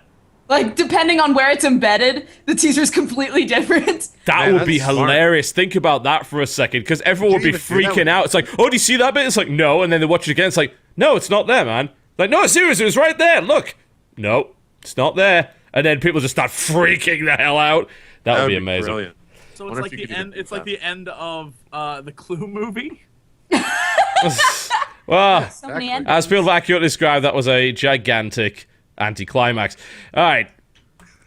I'm going to introduce a host topic. I'm going to introduce it. I'm going to say Half-Life 3 because people will not Oh, shut you up about it on stole Twitter. mine. God. Tough, I'm stealing it. It's mine now. I take it. I'm taking it away because people are just spamming me about it. I'm like, right. I told you. All right. Yeah, I mean, we knew it would happen. So basically what has happened is, in Spain, a trademark has been filed for Half-Life 3. This is potentially significant because under EU law, if you don't do anything basically within about 3 to 5 years for the trademark, you lose it, right? So that probably means that Half-Life 3 is coming within the next 3 to 5 years. Yep. And people are freaking out because, I don't know, they're idiots, I have to assume. The whole Half-Life 3 confirmed thing is a gigantic, obnoxious meme that's been around for years. And now, hey, it's happening. It's like, we already knew it was going to happen. It was eventually going to come along. The question was when. And I've got to ask each and every one of you, do you give a shit about Half-Life 3? Because I really don't. I'd like to see where the story goes, but, they did kind of screw us out of that. Like, I want to know where the story it's too goes. long. I don't care anymore. Like, I would have cared about the conclusion of it if you'd released it, 10 years ago. Now I just don't. I mean, I don't know that I care, but I just like to know.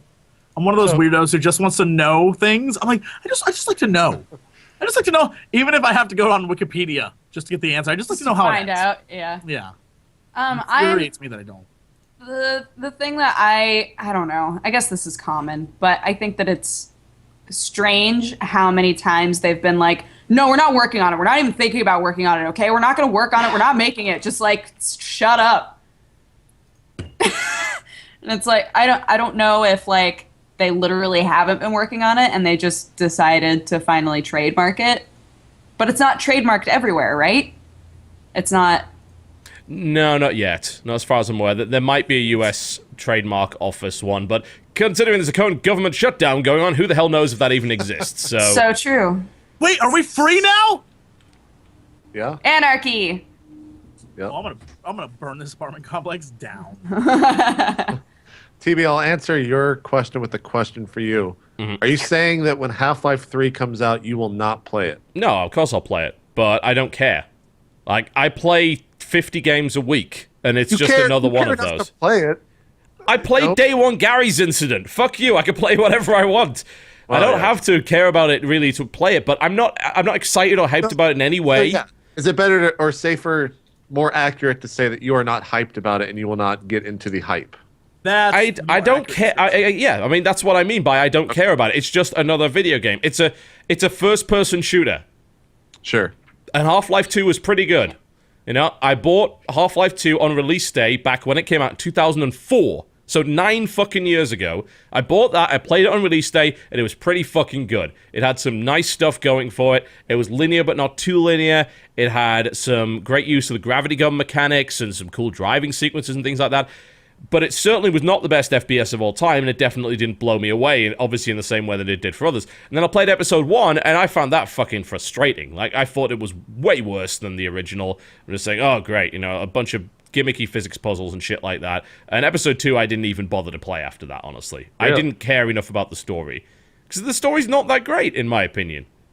It really isn't. Well, a lot of the mystery's gone. What year did that game come out? Half-Life 2, 2004. So 9 years ago. Correct me if I'm wrong. Was it Half-Life 1 or was it Half-Life 2 that everyone pins as kind of changing the way that stories are told through? That was the original one. Yeah, basically Half-Life 1 did a lot of scripted events in a very good way, which is why a lot of games these days apparently do scripted events in the same way that the Half-Life does. Yeah. And it's right, Half-Life did have a lot of scripted events, and around that time, FPS didn't really have that. Right. Not in the way that Half-Life did it anyway, which was fairly seamless. Half-Life also had some stuff that I very much wish they kept, like the ability to walk away from a fucking conversation, instead of it being a damn unskippable cutscene. Alex. But it is a good game, it is a good shooter.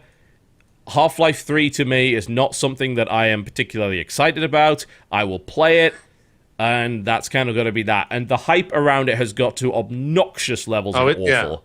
Yeah, I mean, if a game goes away, it was so beloved and cherished for, almost 10 years now. The hype is probably immeasurable, and some people are foaming at the mouth, et cetera, et cetera. But I don't have episode 2 of Sin either, but I'm not hyped about that. We never got the conclusion of that game. It's not hype. The internet has claimed it as its own. I am willing to guarantee that most people making Half-Life 3 jokes have not actually played Half-Life 1 or 2. I'm going to go that far. Will not be playing the third one either. That's probably I'm going to go that far as to say people Half-Life 3 confirmed. It's just because they went to 4chan one day and thought that was freaking hilarious. And they're like, guys, I'm in on the joke because I'm on the internet. I guarantee that's what most of the people are. I promise you that. It's still there still are jokes around that are there was a GIF on Reddit the other day where someone was analyzing the Steam pictures. Oh, that shit! And then at the end, it was still going. Then it was the end of the dog, where it's just I have no idea what I'm doing. Yeah, it's just complete randomness. That it is was funny. obnoxious levels It's of hype. pretty crazy, though. And I know a lot of people will say, and I think this is a reasonably valid point that I'm going to debunk anyway, that you should ignore that kind of stuff because that doesn't detract from the game. I'm afraid this is the internet era, and yes, that stuff does detract from it. You can be driven to the point of complete lack of enthusiasm by the internet for a particular thing. I am less enthusiastic now about Breaking Bad and actually finishing watching it than I was prior to the internet going berserk over it. Because there was it's oversaturation. It's constant. Like, these people's lives appear to be consumed by Breaking Bad, and they're just, everything's about Breaking Bad, and everyone's talking about Breaking Bad all the fucking time. And I'm like, I'm less enthusiastic to watch it now than I was. 2 weeks until the new season of Walking Dead, so... Oh god, here we go again. There's a series I didn't care about. With that when I'm like, yeah, I watched season 1 of that, and I'm like, what exactly is people's obsession with this? It's a zombie series. Oh, you're like my dad. My dad's like, I don't get it. It's not real. I think that's just. I'm not like that. I'm just bored with zombies. I think that's just you as a person, though, TB. I think that you surround yourself with all of this, and when you do that, your hype factor for almost anything goes to just shit. vanishes completely. It's almost like he's really cynical. It's creepy. Yeah, it's pretty crazy. But I think, honestly, that's why when I did my massive marathon watching of Full Metal Alchemist Brotherhood, because no one else had prompted me to do it, I was super enthusiastic about it. And Attack on Titan, as well, is kind of a similar thing, because, like, Dodger basically said, watch Attack on Titan. I was like, okay, I'll watch Attack on Titan. And I consumed, like, 12 episodes in a day. And I was like, this is... Yeah, I could see where you're coming from with this. But I have a feeling that for games, I just can't do that anymore because there's always an obnoxious amount of hype surrounding it, and we're bombarded by information, and it's even my job to gather that information and to try and get early access to stuff. So by the time it finally comes out, for me, I'm just not enthused by it anymore. But I can definitely understand why your regular gamer absolutely would be. Yeah. exactly. Solved. Ah. Kind of. Most likely. But what would you want to see from Half-Life 3, aside from an I don't extension know. of the That's- story? Oculus Rift Fans. support. The exact Alex. same graphics from before. Just don't Source change the Engine graphics at all. 1! Yeah. All I want. Still a good-looking game. It still, in my opinion, stands up. It's got great facial textures. What can I say? Bricks look good in that game. Bricks look pretty good. I'm kind of with Jesse. I just want to see what the story is. Like, What happens? where All you Alex go. fans, all the time, 24/7. Make it a game. I Call agree with Jesse it on that AV. point. Half-Life AV. And I want Oculus Rift support for it. 'Cause He was by one of my then- favorite characters back in the day. Oh. Boom, make it happen. Mm-hmm. Make it happen. The Av. I mean, honestly, I don't. I'd be happy just getting a story. A good story, I'd be happy with. That would be a good wrap it up story. Like, okay, you don't have to make another one. Just wrap up the damn story. I'd be happy with that. A good story by today's terms. Yes, yes. Not- yes. not But by, how like- how do you deliver that story? Because by today's standards, not on that's my- 3 hours of cutscenes. So That's let's hope Valve's- that they don't do that. things to figure Good. out. Make it a 15-hour game then. No, Fine. don't. Are you kidding me? Like, you Yes. want a bunch of cutscenes in Half-Life. Are you out of No, your I'm- mind? Have you ever played Half-Life? You understand that the reason that was good is because it didn't do that. And it told the story through what happened in the game, through scripted events and things like that. That was why it was considered good. You know that, right? Jesse's face. Uh-huh. Uh-huh. That wasn't what I meant at all. That's not what I meant. I bloody well hope not. You got me defending Half-Life now. You realize where this has gone. Victory, Jesse. we've Between done it. defending Half-Life and hating Jesse, I pick hating Jesse. So, Oh, God. To answer your question, TB, I think I want Valve to take a look at where FPSs and everything are in today's world and fucking make a better one. Like and they did with ignore it Half-Life. completely. Yeah, that sounds like a good idea. I'm pretty happy with that idea. Yeah. Just, you don't need cutscenes. You can tell the story through the game. It can be totally doable. Also, I don't really want too much silliness either. I They think never really had. not really, but I think there's a temptation to put fucking portals and shit in it, and maybe there's a cake hidden around somewhere, and GLaDOS So you don't is want somehow like the Easter protagonist. eggs like that? Well, no, but I'm talking about like serious crossover in some way. Oh yeah, that'd be a little weird. I don't know. I have this. Considering I've seen TF2 characters in half the games I own, I'm just a little bit worried that might happen. Yeah. They're gonna start selling you hats in the campaign and stuff. Oh Jesus. Yeah. I mean, Half-Life 2 as an FPS was kind of an average shooter. The actual shooting. But G-Man. This is the problem. You are the problem, Jesse. It's like G-Man, I've been portals and waiting cake and this GLaDOS and entire songs and conversation for you to call Jesse the problem. I knew it was coming. yeah. You are the That's why I problem didn't in bring that up the respect. G-Man. This is the exact I'm not- attitude I that's. want to know story elements. Why is that so wrong? It's not a problem. He isn't anybody. They just put a guy in a suit and stuck him behind a window every once in a while, and now that's Mystique. It's like, it's not Mystique. They just bullshitted it. It's probably not anybody. What if it's actually Gordon from the future? Holy shit! I just blew your mind. Yeah, you got me interested again. How about that? Oh man. How about that? Can't wait for that H3. Yep. God damn it, guys. Not Halo H3. 3, Half-Life. H3. Forgot the L. Need the HL3. HL3, Look. dog. Yeah, it was pretty. What I think the best thing about Half-Life was the set pieces. I feel that I remember that level on the bridge. That was a fucking level. Yeah, It was annoying as hell it's because it true. could fall off, but that was when it came down to spectacle, that was a fucking level. That was impressive. And I loved the part where I was just riding on a cliff road in my little buggy and just stopping every now and again to do stuff. That was awesome. I think TB's hyping himself up for Half-Life 3 right now, guys. No. I think he is. No, because it's going to be a 3-hour linear corridor shooter with scripted events and turret sections. That's what's going to be. the G-Man's getting to him. G-Man, that's what set it off. G-Man got him. He thought about that G-Man in the And bridge. You play as the G-Man. Your only weapon is a briefcase, but it's a gravity briefcase. Sold. I'm in. And you have the power of Mystique and suits. Indeed, Mystique. Nobody knows your backstory because you Changing don't the have people and one. shit. Yeah. Be the president.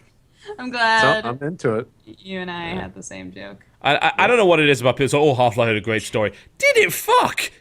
Aliens invade. You have I a totally forgot crowbar. there were Go get aliens him. in that game. That was the story of Half-Life 2 right there.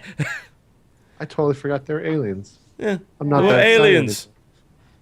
Pick up that can. G-Man. I'm excited again, the G-Man.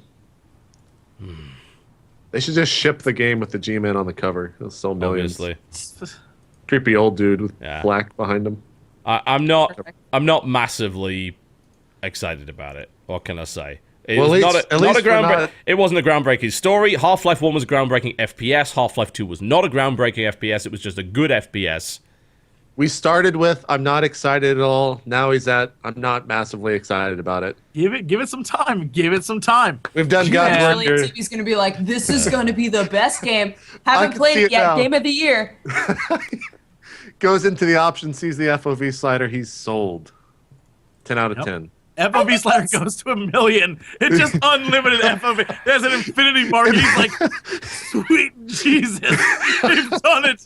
They've finally done it. He hits 1,000,000 and the G-Man's like, yes, yes. You guys are assholes. Every last one of you. By the way, TB, in Battlefield 4, the FOV slider goes up to 120. I don't know if you saw that. Yeah, it's reasonable. It's pretty good. Pretty good. Just that slight bit of fisheye going on right there. Oh, God. Dicks. You assholes. We're all banned. It's worth You're it. all We're all banned. banned. Every last one All of of you. us. Yep. Jesus. So there's Half-Life 3 in a nutshell. Maybe we have Yay. time for one more topic before we wrap things up. Does anyone have anything they'd like to discuss? I was going to bring up how dumb it is when people decide their game of the year before they've played it. There's Yes. nothing to talk about there except that those people are really dumb and it happens all the time. There's a really funny GIF, and I'd link it if I can remember where I saw it. It is obviously on like, I don't know, Tumblr or Reddit or somewhere. But it was Game of the Year, and it was the guy who plays Sam's, Sean Astin, from some movie. I don't remember what it was. And he's like, it had like Last of Us, and he was like, hey, and had the Game of the Year's awards as his girl. Oh, and then yeah. Grand Oh, Theft that Auto one. slides in, it's like, GTA. Yeah. It's really Yeah. funny, and I was like, that sums it What up movie is perfectly. that from? I do not can't remember. I've seen that It's GIF 1,000 times, but I don't know. I don't remember, like, Sean Astin, like, I Is know that- him from Goonies and from Rudy and Yeah, I from was Lord like, of the that's Rings. not I don't know Rudy, any other that's- movies. It's too much of a joke to be in Rudy. Sean Astin, yeah. And that other actor just doesn't exist Oh, anymore. That was his starring role. Someone He linked it. exploded. Encino Man? Then he got banned. Wow. Oh, it was Encino Man! Yes! That's exactly what it is. There you go. Now we know. Encino Man. He gets his Classic ass film beat by the- about a caveman who manages to live in ice and become alive in modern day The real 1980s. world. 90s. Pauly Shore was in that, right? Yes. Pauly Shore? That's not a ringing Buddy. endorsement. Good movie. And then what's his face? Who was in The Mummy? Was the Brendan the Fraser. caveman. Oh, Yes. I love The Mummy. That's such a great movie. Yep. But yes, look, never assume that just because a game looks great that it's going to be your game of the year, because then you feel silly later when you go, oh, that game wasn't that good. I'm looking Maybe it will forward- be that good, but it rarely happens. I'm looking forward to doing my top 10 at the end of the year, where neither Last of Us nor GTA 5 will actually be present. It's going to be great. Did you And play everybody through just either? vomits all over I themselves. played like 3 hours of Last of Us and couldn't be arsed with it anymore. GTA I haven't touched. I'm waiting for the PC version. So that'll be in 2014. 's Game of the Probably, Year. yeah, most likely. But I mean, that list is always games that I've enjoyed. So if Last of Us is a game that I did not enjoy, then it won't fucking be on it. So it's as simple as that. But there will be the rage because people just feel justified in defending a game to the fucking hilt just because they happen to buy it. It's incredible, really. I don't even know why you bother with PR firms for games anymore. You can just have people buy your game and then they'll act as a fucking crusader for it for the next 3 years. It's incredible. It's true. The business. toxicity of this scene. Toxicity. The toxicity is what gets us all paid. Indeed, the toxicity of our city. Good song. Toxicity of SimCity. That's a terrible. How's that? game. How's that not a spoof on the internet? Because it's it's not a particularly good song. All right, that was my. That's good. Down That's a moment. System of a Down. Yeah. I when I was in high school, I suppose would be the equivalent. I was in a band and I sung Sugar and Shut up. what was the other one? Shut What was the other System of a Down song? I'm trying to think. The one that everybody knew. Chop Suey? Chop No, Suey. that's not it. It is Chop- Chop yeah. Suey. Yeah, Chop Chop Suey. Suey, yeah. I sung that as well. I could hit them notes. It wasn't too difficult. Is there video footage of this? Thankfully, no. That's probably Well, the it best. didn't happen. Then you're Yeah. lying. Didn't happen. It's not real. Yeah. Wait, Half-Life 3 is not confirmed.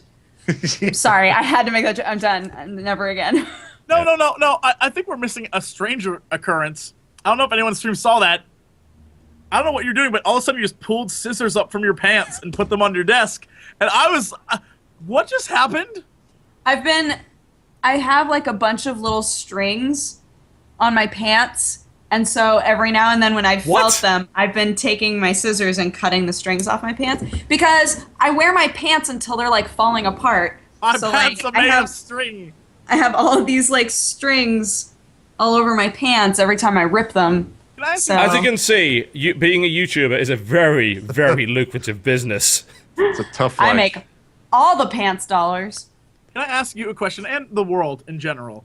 Yes. How do your pants get like that? Because I've had one pair of jeans for at least I think 15 years. Well, And you there's wear not a- there's not a rip jeans. in any That's of the them. start. You don't wear like these paper-thin legging nonsense things that fall apart after 3 weeks. What's How going on, women? Let's have a how talk. often? Question, Jesse. How Don't often say how do you? Well, what? Nothing. Just be considerate of this is the internet and the location of the holes in your jeans. How Continue. often do you sit cross-legged? Never, because I have a penis. I sit cross-legged like most of my life, and it puts a lot of strain on the knee area. I've also I bet it fallen does. a lot. I am not a very I trip Shouldn't often. jeans be able to? Cowboys get thrown from horses and get mud all over their butts and stuff, and they don't have Yeah, buttholes. and they Yeah, wear. but they also wear leather chaps and/or jeans that are actually built to last. They wear like That's why you Carhartts. buy. Dude, That's why you- every dude in my high school wore Carhartt jeans, and they have like 4 layers of denim on them. Yeah.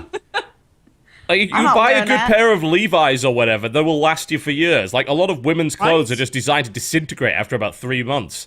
Because I they wanted to don't buy care. new ones next season. Look, That's I'm my not. plan. It's all I'm a not. scam. I'm not the sort of person that cares if there are holes in any of my clothes, so I just wear them until they're destroyed. It's whatever. Quote of the podcast: Yep. Cowboys don't have buttholes. Jesse Cowboys don't Cox, have 2013. They don't. They're jeans. They wear Levi's like a normal human being. Look, I know it's brand conscious, but come on. When you buy like the Gap jeans, you're gonna get the gap in your knees. I see. That was a good one, Well- Jesse. Well, thank you. Well done. Well done. I think that probably brings us towards the end of the show, because I'm fairly sure the topic went nowhere whatsoever, but... When you buy Abercrombie and Fitch, you're gonna have to learn how to stitch up your jeans. That one's free. Jesse, you have a promising career. As someone actually pointed out in the chat, by the way, this entire podcast and the bitterness associated with it was brought to you by the fact that Greg's steak bakes are now £1.20 each. What? They upped the price I by don't even know what that 20%. means. No. Steak bakes. Broken Britain is what we call it now. Broken Britain. Society has crumbled as a result of Greg's steak bake. My heart. You made that one guy's day so much. I'm okay with It's like, that. Because yeah, I think steak that's bakes, reasonable. steak He's like, I bakes. contributed, and you misspelled contribute. You idiot! Jesus Oh, Christ! wow. Your one moment of glory, and you typed contribur. Really? Poor thing. You're awful at this. He's French. Contribleur, this is an outrage. Ugh, Contre bleu. yes. Beautiful. Silly now Arthur he's sad. King. What's more sad is that his name has origin in it. You do not want to watch the first like hour of this. That's why he's broken. Now we understand. That's why it's broken. And now I've lost a paying subscriber. Anyway, all right, I think that pretty much wraps up the show, aside from, of course, telling you what we're going to be doing over the next few weeks. So why don't we start with Dodger? You're always not doing anything, so that should be pretty short. Yeah, I'm not doing anything. No. Other than being a dishonest shill, Yeah. am I right? I'm a corporate whore. Yes. And how? Buy brand name products. Yeah. So I have a channel called Dexterity Bonus where I do a daily show and drink coffee and tell you about my day. Press Heart is currently undergoing changes, and we are going to be doing a long weekly news video every Saturday, as well as gameplay during the week and some other vlog stuff that has not taken form yet. Yes. During the week. So I can't be very specific. But hey, stick around. Cool stuff. And maybe Jesse and I will play Dead Space if Origin works. But only if. Jesse, Only if. what are you doing? Today's October 1st. No, I don't care What about the should I videos. say? I wonder why those fingers on your face. What are you doing? Oh, I was crying tears for her, and then the tears went into my mouth, and I ate the tears. It's like, Oh, uh-huh. yeah, it's All also right. a good source of water. So, But what are you doing on the also, podcast? Today is Coxtober, so all the scary games that people demanded I play throughout the year that I Oh, didn't look, play. it's what now I every can do channel it. is doing. Yeah. But mine has an amazing graphic. Oh, okay. Much on better. mine. So there. And then this week is I'm gonna wrap up a bunch of other stuff before we actually start to get the scary games. It's all gonna happen this week. So everything's gonna be wrapped up except for Dead Space and Saints Row, which is Duger and my dear friend Krendor. Then on Friday we're gonna do the demo for Beyond Two Souls, and then next week Beyond Two Souls comes out. So I may play through that game in like 3 days, guys. I may just blast through it because I won't be doing anything else. I I'll let you know might, right now. honestly. That's what I do with Heavy Rain, so I might. Yeah, and I'm very excited. And yeah, that's it. And then when Krenda's coming out here at the end of the week, and we are going to record Scurry Games. Scary games, the scariest. That's gonna be the two of us. Me being horrified and him being like, this is not even scary. I'm like, why aren't you afraid? And he'll laugh at me, and that'll be great. So watch that. That's it. That's all that's happening. I love you. I don't sell out. I sell in. Yeah. What? What does that even mean? If you don't know, you're not hip to the kids. Man. Yeah, I guess. You don't get it. Guess These so, new and- glasses put me all over the top. The kids, they call me all the time now. What up, Daddy-O? I'm like, not much, cool cat. Yep.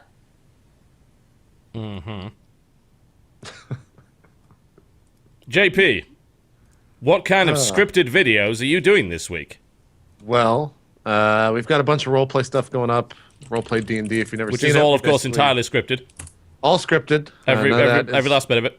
Yep.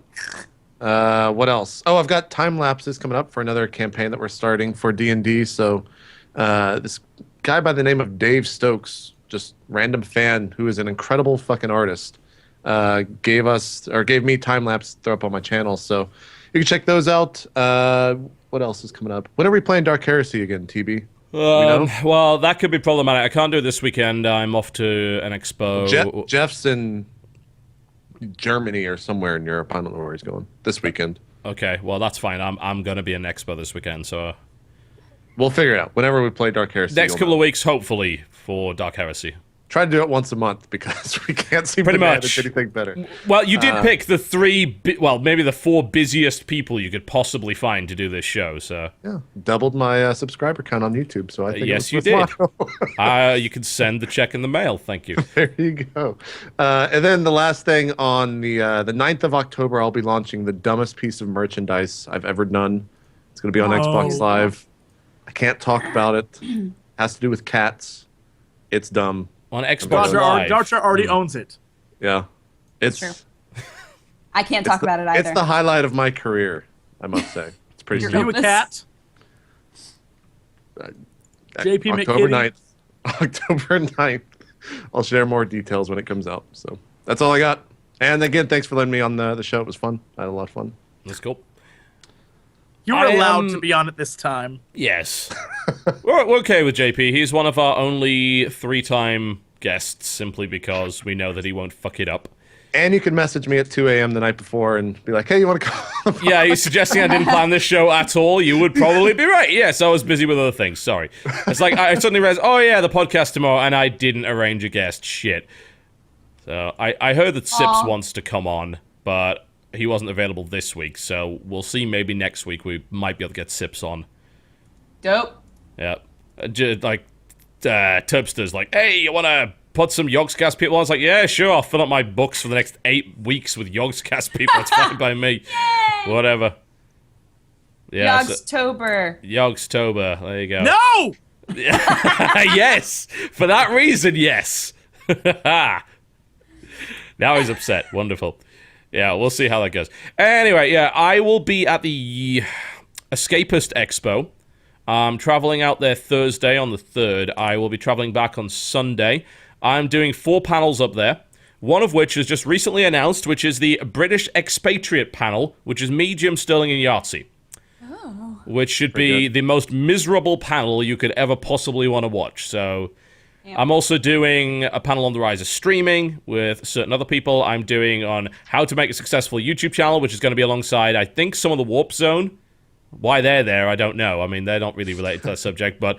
And also with Smosh Games. So I'm probably going to be sitting there disagreeing with everything they say. It's going to be great. And also, there's going to be one on how to create a cult following on the internet. And I'll be on there with Yahtzee and I a have couple a of cult, other people. though.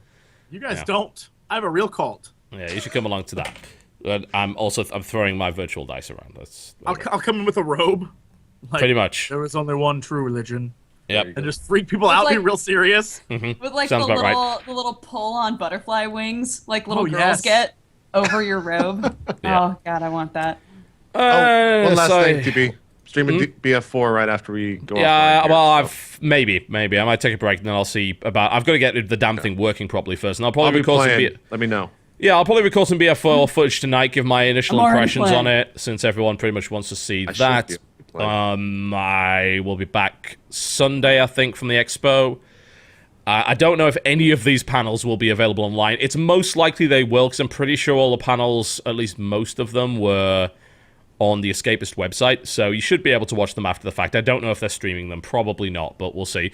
since I know that North Carolina internet is dreadful, so probably not. We'll see. If you do want to come along, by the way, it is $40 for 3 days or $20 a day. Pretty cheap. It's in Durham, North Carolina, which is nice and easy to get to for the most part. Other videos, I'm still trying to look into Rise of Venice again. I'm 6 hours in. I still don't know what to make of it, so we'll see. I'll try and have a look at Flashback before I go, because I played Flashback when I was a kid, so I'll probably hate it. Daikatana is out on PC, on Steam, which means you should under no circumstances get it, because it is awful in every way. Don't be fooled. Re-release that. I have no idea, but it's horrible. Please don't. War of the Vikings is on early access. I might see if I can get a look into that. A lot of people have been talking about The Dead Linger. I am not going to touch that right now, because apparently it is in such a terrible state in early access that it is a waste of time. So, I've told people this time and again. Don't buy early access unless you absolutely know why you want to fucking play that game. You are buying into something that is clearly not finished, and you will suffer as a direct result. So don't do that. Wow. And there is an incredible looking game that I clearly have to look into that's coming out in 6 days. It is called Cook, Serve, Delicious. Yep. What? Sounds Is that on good, PC? yes. Cook, Serve, that on? Delicious. Which is apparently a big Extra challenge. crispy edition. Oh, is it the extra crispy edition? Huh. That's if There you is a new pre-order gameplay it. option called Cook Bets, where you will receive randomized cooking challenges every day. It also includes 50 new spam emails. What? The fuck? Sounds like a good one. Yeah, I clearly need to look into that.